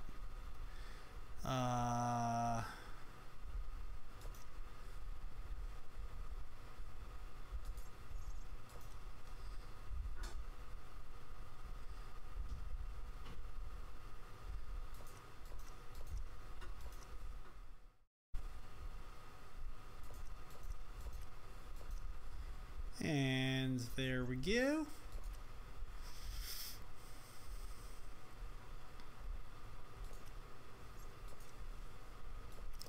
Let's see if we can put a full grid. Oh, 31 cars. Why not? Let's see what happens when we put 31 cars. And yeah, 31 cars.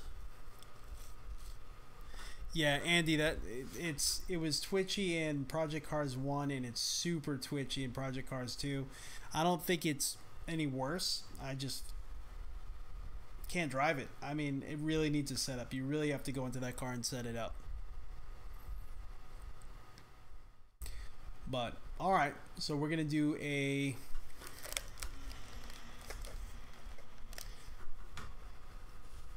We're going to do a NASCAR style race, and we'll see how they actually handle. Head position's like really high right now. That feels a lot better.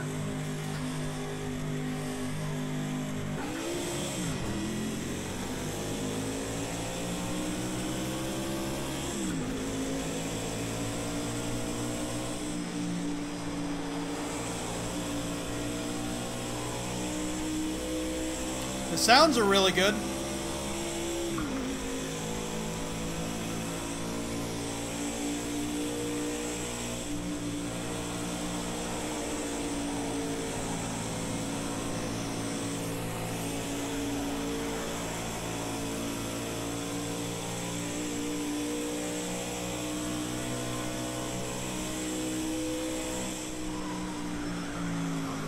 Oh no!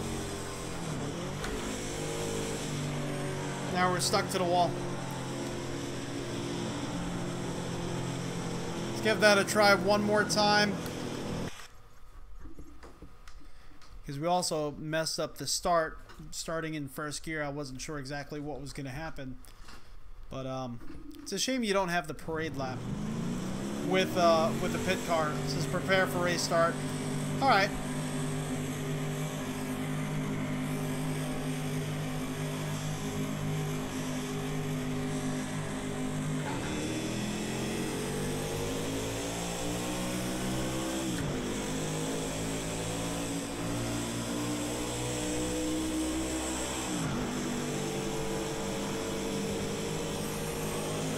So we do have the AI pretty much all the way up, as you saw before.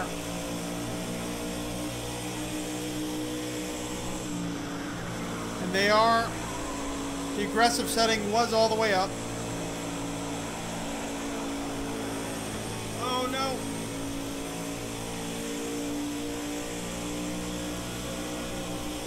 These cars do feel really loose. Not exactly sure. I think it was honestly my line right there. I'm not sure how they're getting the speed and the downforce into the turns that they are, but I'm sure it's something I'm doing wrong, but we'll figure it out. And this head position's killing me. It's really, really high.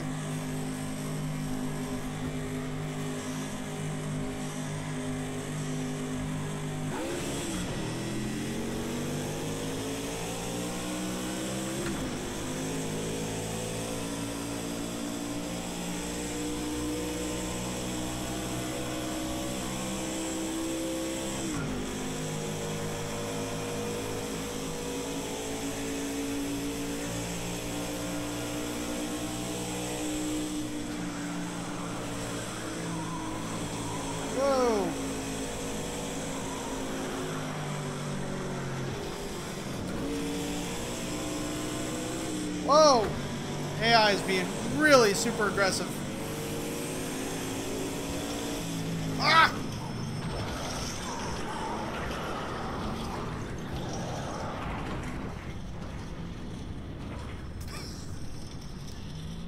Well, on the bright side, at least graphically, that all went really smooth. So, no flag system popped out. But this is actually really tough. I don't know. I mean, in iRacing, I don't have an issue with this car around this track at all. It doesn't feel like iRacing. I mean, I get what they're going at. But it doesn't feel like iRacing, that I'll tell you. The car feels a lot more loose. It's not that the force feedback is not telling me what's going on. That's an important distinction. I am getting information from the force feedback that's telling me what I should be doing, but I'm driving the car like as if I'm in iRacing.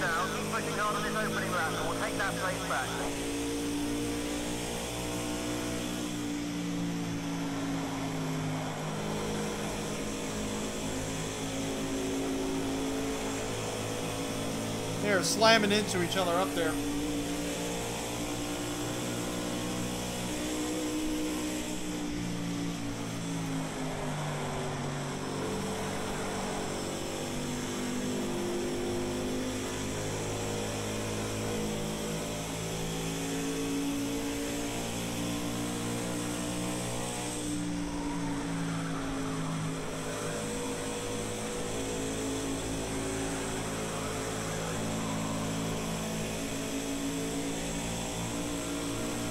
once you get the hang of it, I'm sure it's going to be... Ah, no! Right onto the wall again. Come on. Ah! Oh, no! Well, that was my fault.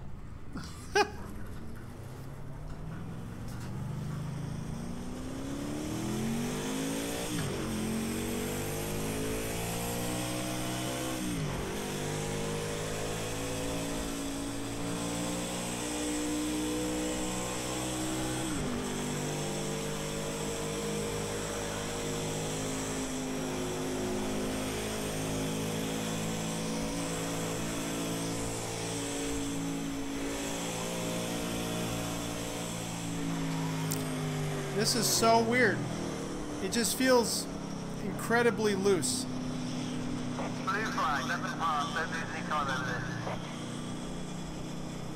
So once we get the hang of it, I'm sure it's going to be very enjoyable. But right now, I mean, so far the GT3 style races are pretty much where it's at. As far as my experiences and what I like.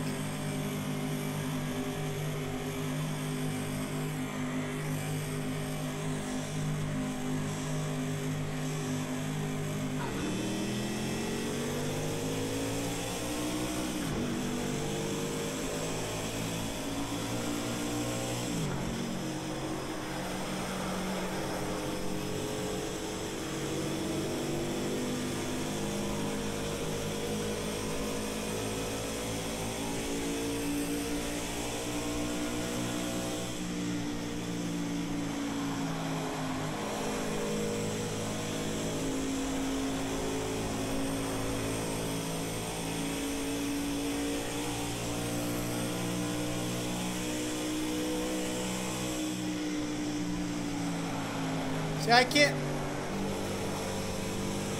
go in like there. Oh, no. Slammed into the wall. And once you're in the wall, you're almost like stuck there.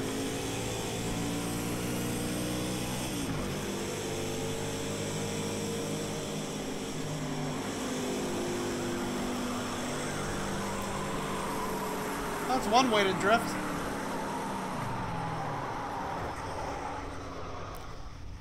I don't know. I'm not really,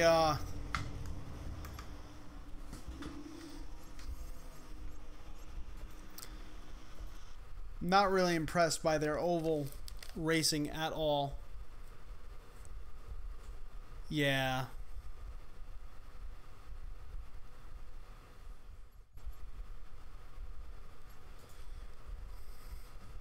But to be honest with you, if you want to drive this car, I mean, if you want to drive this game, I think where it's at right now is all the full-on race cars. Like the GT3s. All of them. I mean, I'm just not really too convinced of the oval racing, or convinced of that one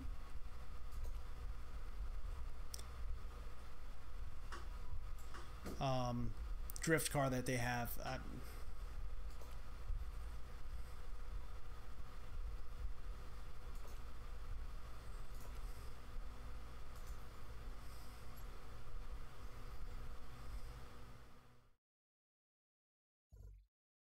Let's see what a torrential downpour looks like.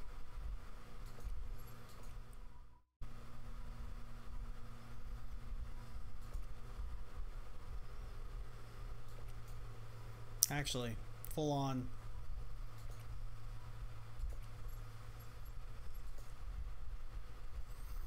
Yeah, the NASCAR default setup is pretty horrible. It felt like there was promise, but it was very hard to walk into. Let's put it that way. We'll see. We'll see what happens. And I'm sure with a setup, that car would be awesome, but just, you know, someone walking off the street buying this title like I just did and trying to drive it, it was almost completely undrivable. And then if you go into iRacing's default setups, not any special setups, but you drive that car in iRacing, totally different situation. The car felt very floaty, understeery.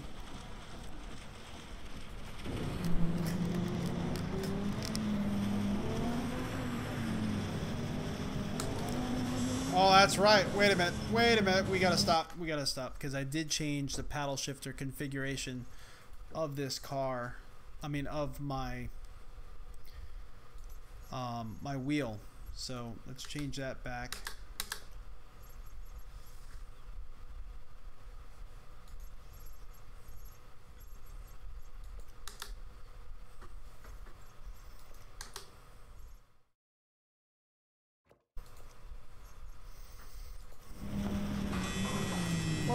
Oh, my wheel was cut. Alright, maybe we should have hit restart. So wait, if my wheel was cut, that means that my paddles are backwards. Oh gosh.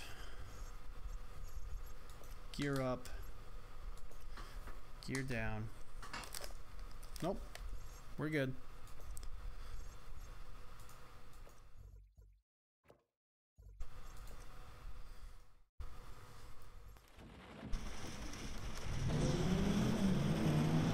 Alright, so we're starting, looks like 30th.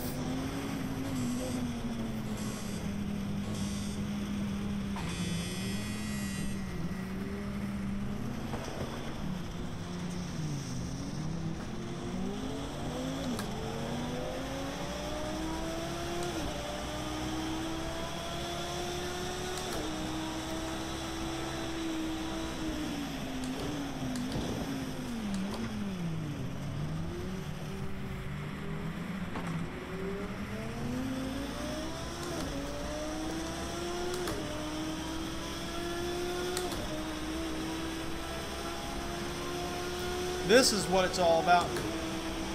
Oh my gosh.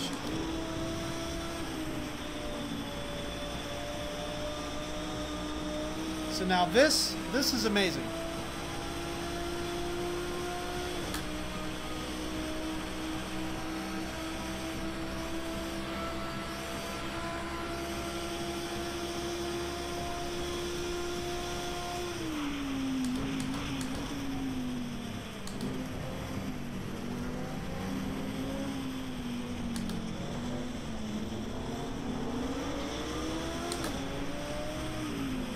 I do have the aggressive setting up on AI, but for some reason they're not wanting to pass each other. They're just staying kind of in formation. I don't know if it's because of the weather or...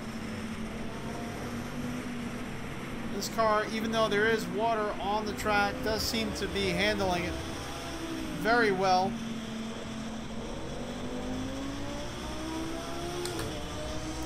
So far we're 22, we started 30th.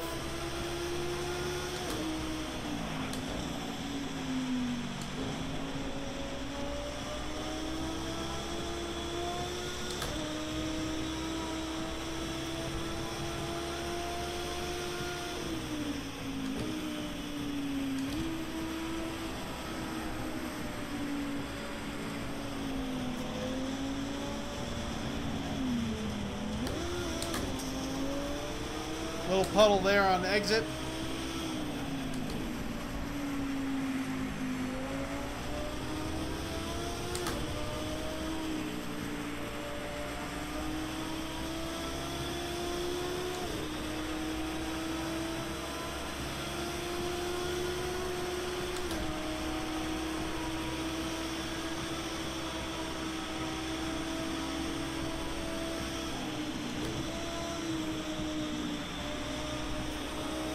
A puddle on the inside.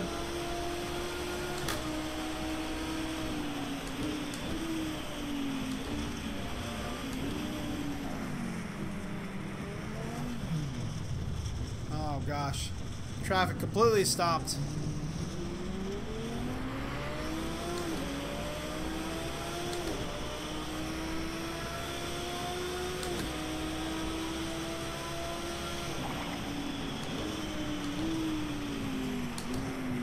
That was a great pass, fantastic.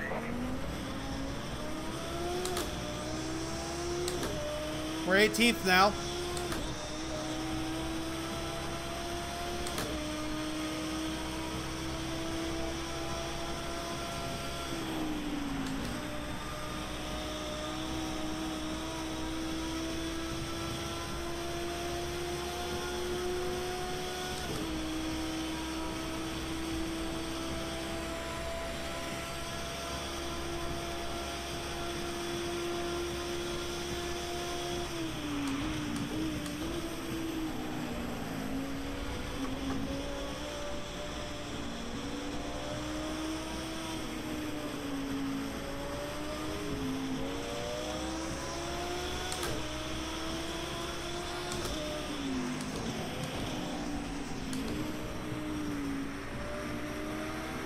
I think the view changes in the mirrors as you move your head.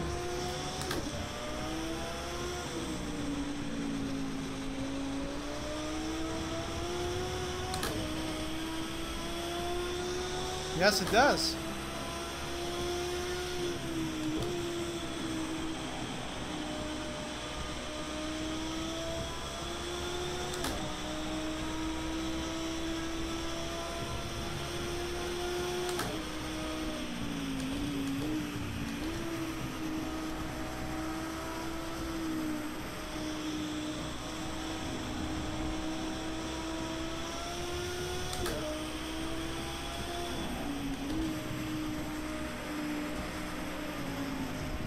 Oh no, on the grass.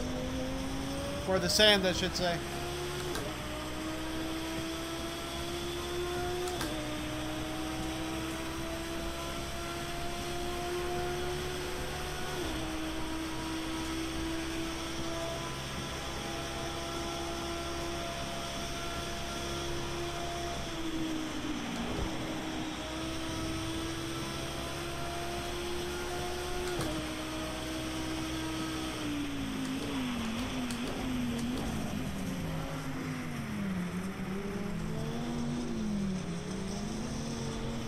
Oh, got caught up in a puddle. Not around again. Come on. Go straight.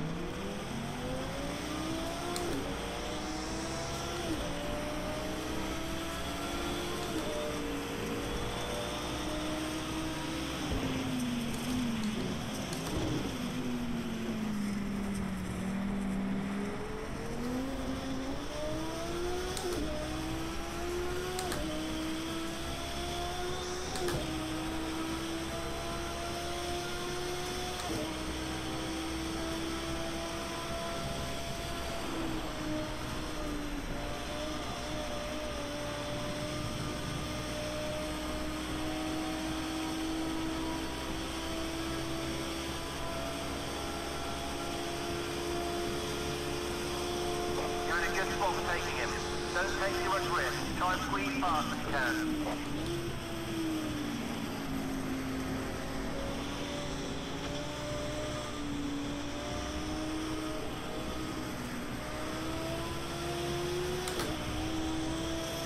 Oh no!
Well, I was able to save that at least.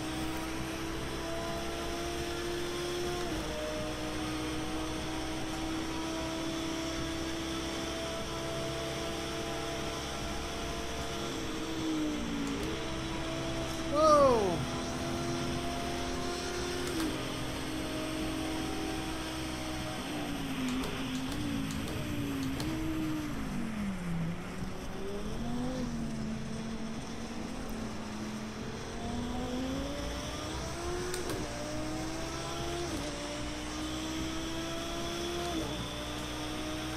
lap is a new personal best. Good job. Keep pushing.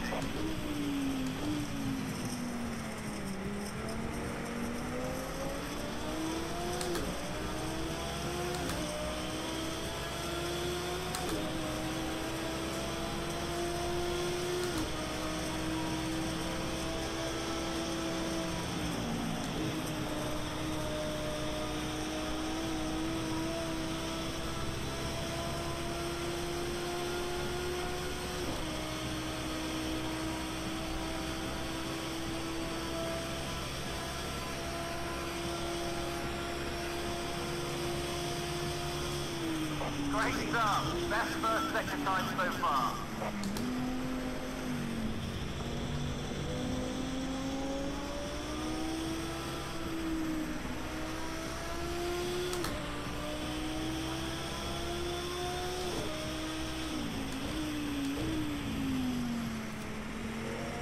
So what I'm noticing is a lot of the gears that I normally use on this track in Assetto Corsa, it's actually the same gears I'm using right now. I mean,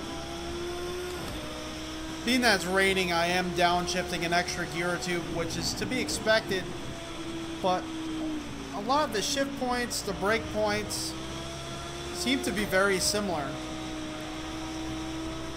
with this car on Assetto Corsa.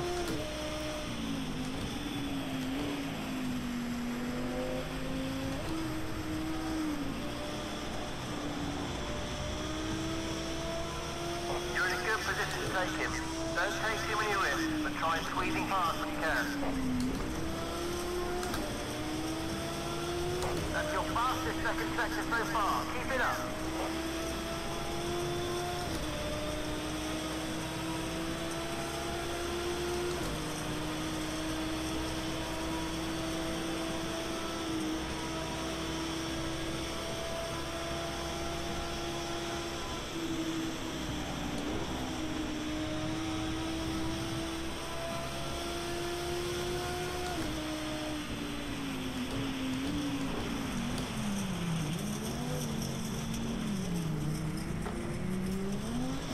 Oh, come on.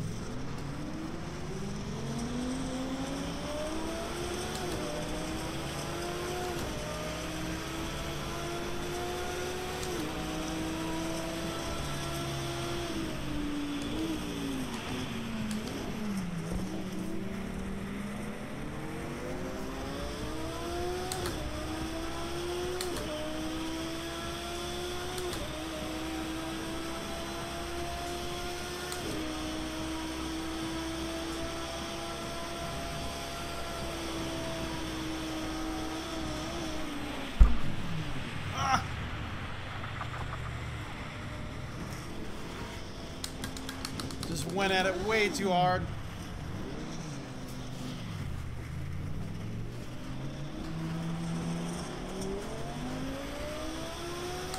Well, at least the AI actually avoided me.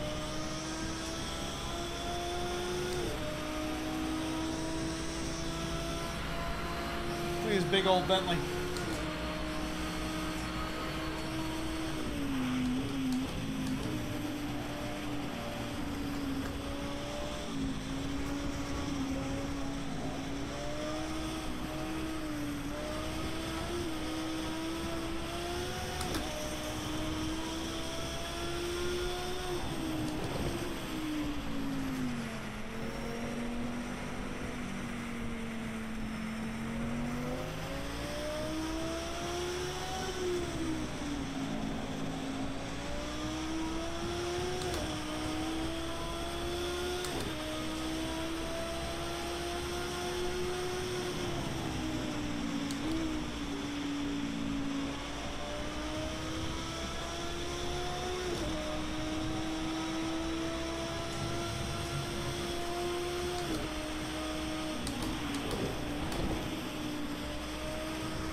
Let's see if we can catch him.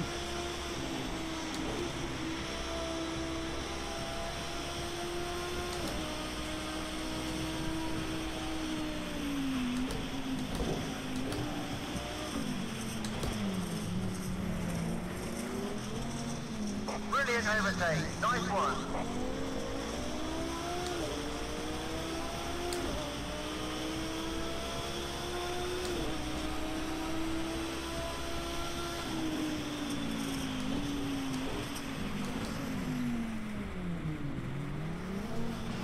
Whoa!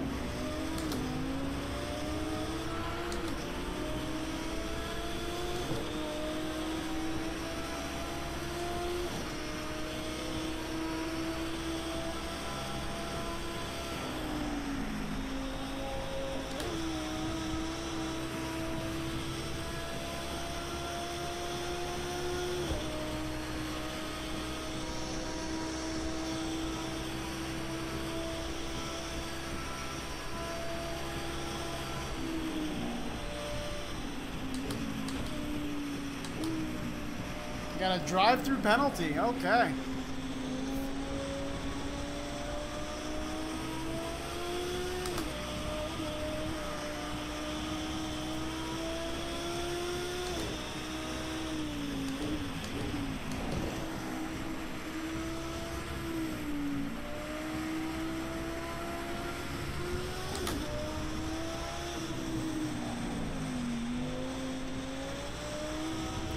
Actually, you know what?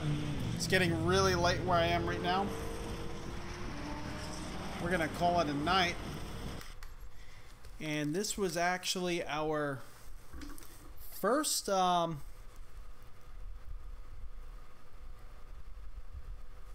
this was our first actual take on Project Cars 2. Now, Andy was asking, in real life, he says the racing line is slippery when it rains. Does it feel that way too in the game? It does to some extent. Mainly where the puddles were building up. Now this car, for some reason, I don't know if it was a track or it was a car, felt a little slippery, but not as much as I was expecting. I felt a little bit like Superman in some areas. Felt a little bit like I could push it a little bit harder. And I was punished a few times when I tried to do that. But I felt that the car was maybe handling a little too well for the amount of rain that was on the track. But as soon as you hit a puddle, it would just whip the car around. Granted, that's probably how I hit the puddle. But I felt that this car was handling the rain maybe a little too well. For all I know, maybe that's how well it handles the rain. But I felt it was a little too good. Now, I do have the AI all the way up. We were passing the AI pretty quickly. I don't know if it's because they weren't driving our class vehicle. I mean, it says same class. I'm not sure what the heck was going on there. But I felt... Now, I felt that it was pretty good. Now, the first track that we did race was Mazda Raceway Laguna Seca, and I noticed on each event that we did there, we didn't complete the whole race. We were just testing it out. That halfway through the testing sessions, there was a significant decrease in dry areas of the track, and you could visually see it if you go back in the video. This live stream. You could see that there was significant degradation of the dry areas of the track to the point where there was no dry areas anymore where the racing line was, and you had to try to find a different line. That happened there, and I was using the Corvette C7R. This car here and this track was completely drenched. Now the puddles were getting bigger, that I did notice, but you didn't really notice that certain areas were getting necessarily worse. I mean, some of the inside corners and whatnot, I did notice that there was puddles there that were getting a little bit bigger. So I mean, things were happening, but I felt that maybe the car was handling the rain too well. If we go to the ZR1, I felt this car didn't handle nowhere near as it would in real life. It didn't feel the same at all from what I was experiencing. The car felt way too floaty, especially in the steering wheel. and the sound was completely off. This almost sounds like an AMG with turbos, whereas you're not getting that supercharger whine that the car really has and really characterizes the car. The Ferrari that we tried here, the 488 GTE, phenomenal, absolutely awesome. We did some night driving there in the Nordschleife with this car. We didn't really get too far because I kept crashing. We did get all the way around the track. Let me not completely bash myself, but the sound was phenomenal. All the pops from the exhaust, the way that the headlights look. I mean, the headlights are tinted yellow, and yet the light that was projected on the track, because we're in the nighttime in the Nordschleife, was yellow. It was phenomenal, absolutely phenomenal experience. So I think it really kind of goes back and forth. And then we jumped into the Ford Fusion, the NASCAR. Their baseline setup is way too loose. We tried it around Texas Motor Speedway and couldn't keep it off the wall, unfortunately. And I also have the aggressive setting for AI at 75%, and they were just almost purposefully just punting me. And I did notice in some areas of some tracks, like the exit pit area at Mazda Raceway Laguna Seca, I wasn't stopping, I wasn't going slow, I was going at a nice medium pace, but yet the cars behind me still slammed the heck out of me, and we pretty much skipped down pit lane into that sharp left-hander. So AI is kind of hit and miss at the moment as far as where they're aggressive and where they almost seem blind. Sometimes they avoid you, like you could see before when we spun out at Spa and we were coming back on track. All the AI cars held the right side and really tried to avoid me. Other times it seems like they don't see you at all. It's not horrible. I mean, other titles with AI do a worse job, some do a better job. But, you know, it's a new title. We're just being open and critical about it. And what else did I notice? The Rallycross. We drove it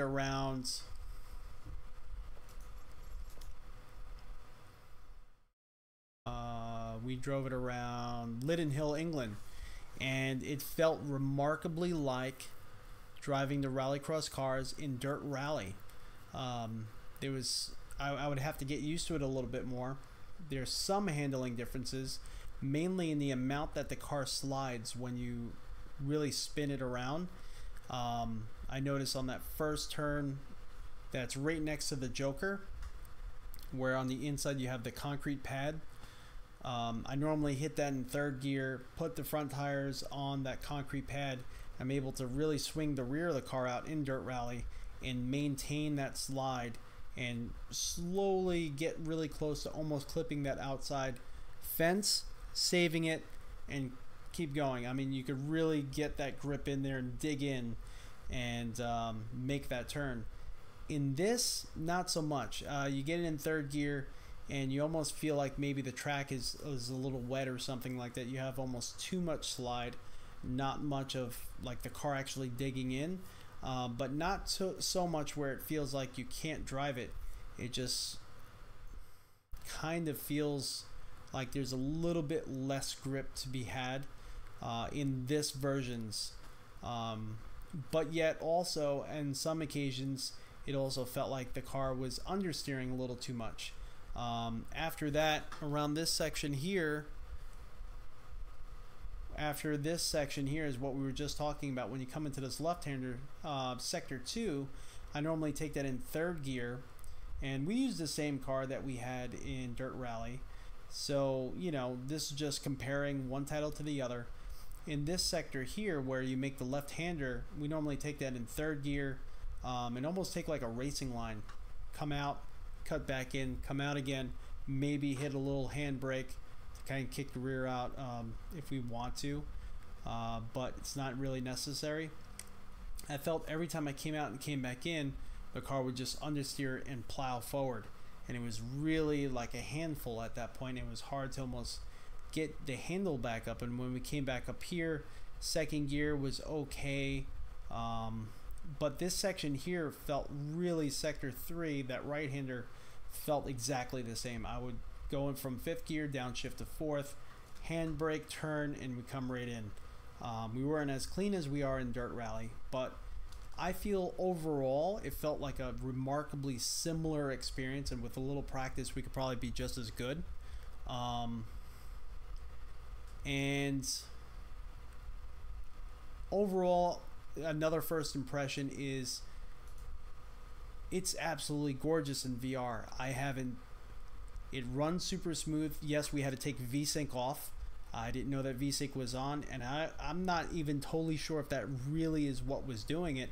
We were experiencing a lot of stuttering when we first entered the career race, but once I turned VSync off, now I don't experience hardly any stuttering. It feels super smooth. So I don't know if really that does anything, because for all I know, this title may have some failsafe in it that makes it ignore VSync when you're in the VR headset. But it felt like we weren't experiencing any issues anymore, and we were driving this track with 31 opponents in the rain in a thunderstorm, which in Project Cars 1 would probably just kill your computer instantly. So I feel it's running really smooth. Everything looks really beautiful. If you want to try racing in inclement weather in VR, it's amazing. And the amount that it actually captures your mind, it makes you feel fully immersed in what's going on. It feels real. It actually feels real as far as what you're visually seeing. I like how they have the different flavors of force feedback, so you can kind of see what you like. And I ended up finding that the immersive setting was what I liked the best, felt the best for me. And the menu systems are easy, very easy to get around. I mean, you could see we loaded up literally for the first time as we jumped into this track. I mean, as we jumped into this title, and we haven't really had any hiccups. I mean, I was able to kind of navigate everything straight out of the bat. Everything worked just as expected. So Andy Storm says he heard the best aggressive setting for NASCAR is around 20%. And you know, that's not something that we should necessarily have to investigate. That should be something that's automatically encoded in the game, is kind of my point. I think the best experience can be had with this game so far. I haven't tried the classic cars. I hear the classic cars are amazing, but so far, like the GT3 style races, stuff like that. The road cars, I haven't tried enough. Tried one road car so far, and I was not impressed. Drifting, that Red Bull drift car is still way too twitchy. I don't know how anyone can drive that thing. It almost feels like a wasted space. The BMW in Assetto Corsa, by far a better car for all-around drifting. I'm sure there's people out there that drive that Red Bull car, but you know, we don't really have any tracks on here that are necessarily for drifting that I've seen. If you know of any, definitely point them out to me, but it doesn't really seem to be too much going on there. So overall, my purchase of this title, I feel this is absolutely awesome. I'm really excited by it, really happy how well it works, visually how beautiful it is. There is some room for improvement, but it's on a totally different level than Project Cars 1. I feel this is actually a title that can be in the conversation when you're talking about Assetto Corsa Race Room iRacing. This title is actually in the conversation for once, where before it was like Project Cars was like, hey, you want to try racing in some rain? See what that's like? That was really the only usage. I mean, they did a good job. They did a good job. It's not perfect, but they did a great job. So that's my first impressions. I'm Crash, this RTA Motorsports. Definitely stop by, subscribe, hit that like button. Stay tuned. We're going to have a lot more coverage we're going to get this motion rig up and running with this title. So once we do, definitely check that out. I know Jacob B. Nielsen says, hey Crash, could you please consider reviewing testing the gimmick software with the Prosimu T1000 on the PlayStation 4? He's seen someone make a direct drive wheel work for PlayStation 4 with gimmicks. Now the T1000 is a motion rig. I'm not sure if you're saying that you think maybe I could get my motion rig working with that same software. I don't actually own a PlayStation 4. That's something that I thought about getting. Not sure yet though, but if I do, I will definitely test it out. So definitely, I think it's a sim. I think it finally deserves that place marker when we're actually considering all the other titles, but I think you really got to consider what you're driving, and you'll know what I mean by that just by watching. Overall, a lot of the cars felt very similar to what I experienced in other titles, except for that one road car. We'll try more. Of course, we're going to have a lot more coverage. I'm not going to just spit out a review out of nowhere. If you know anything about me in this channel, we're going to spend our time with it. We're going to do a lot of coverage on it to really learn this title in and out before we give a review. So subscribe, hit that like button, stick around, and see you all next time.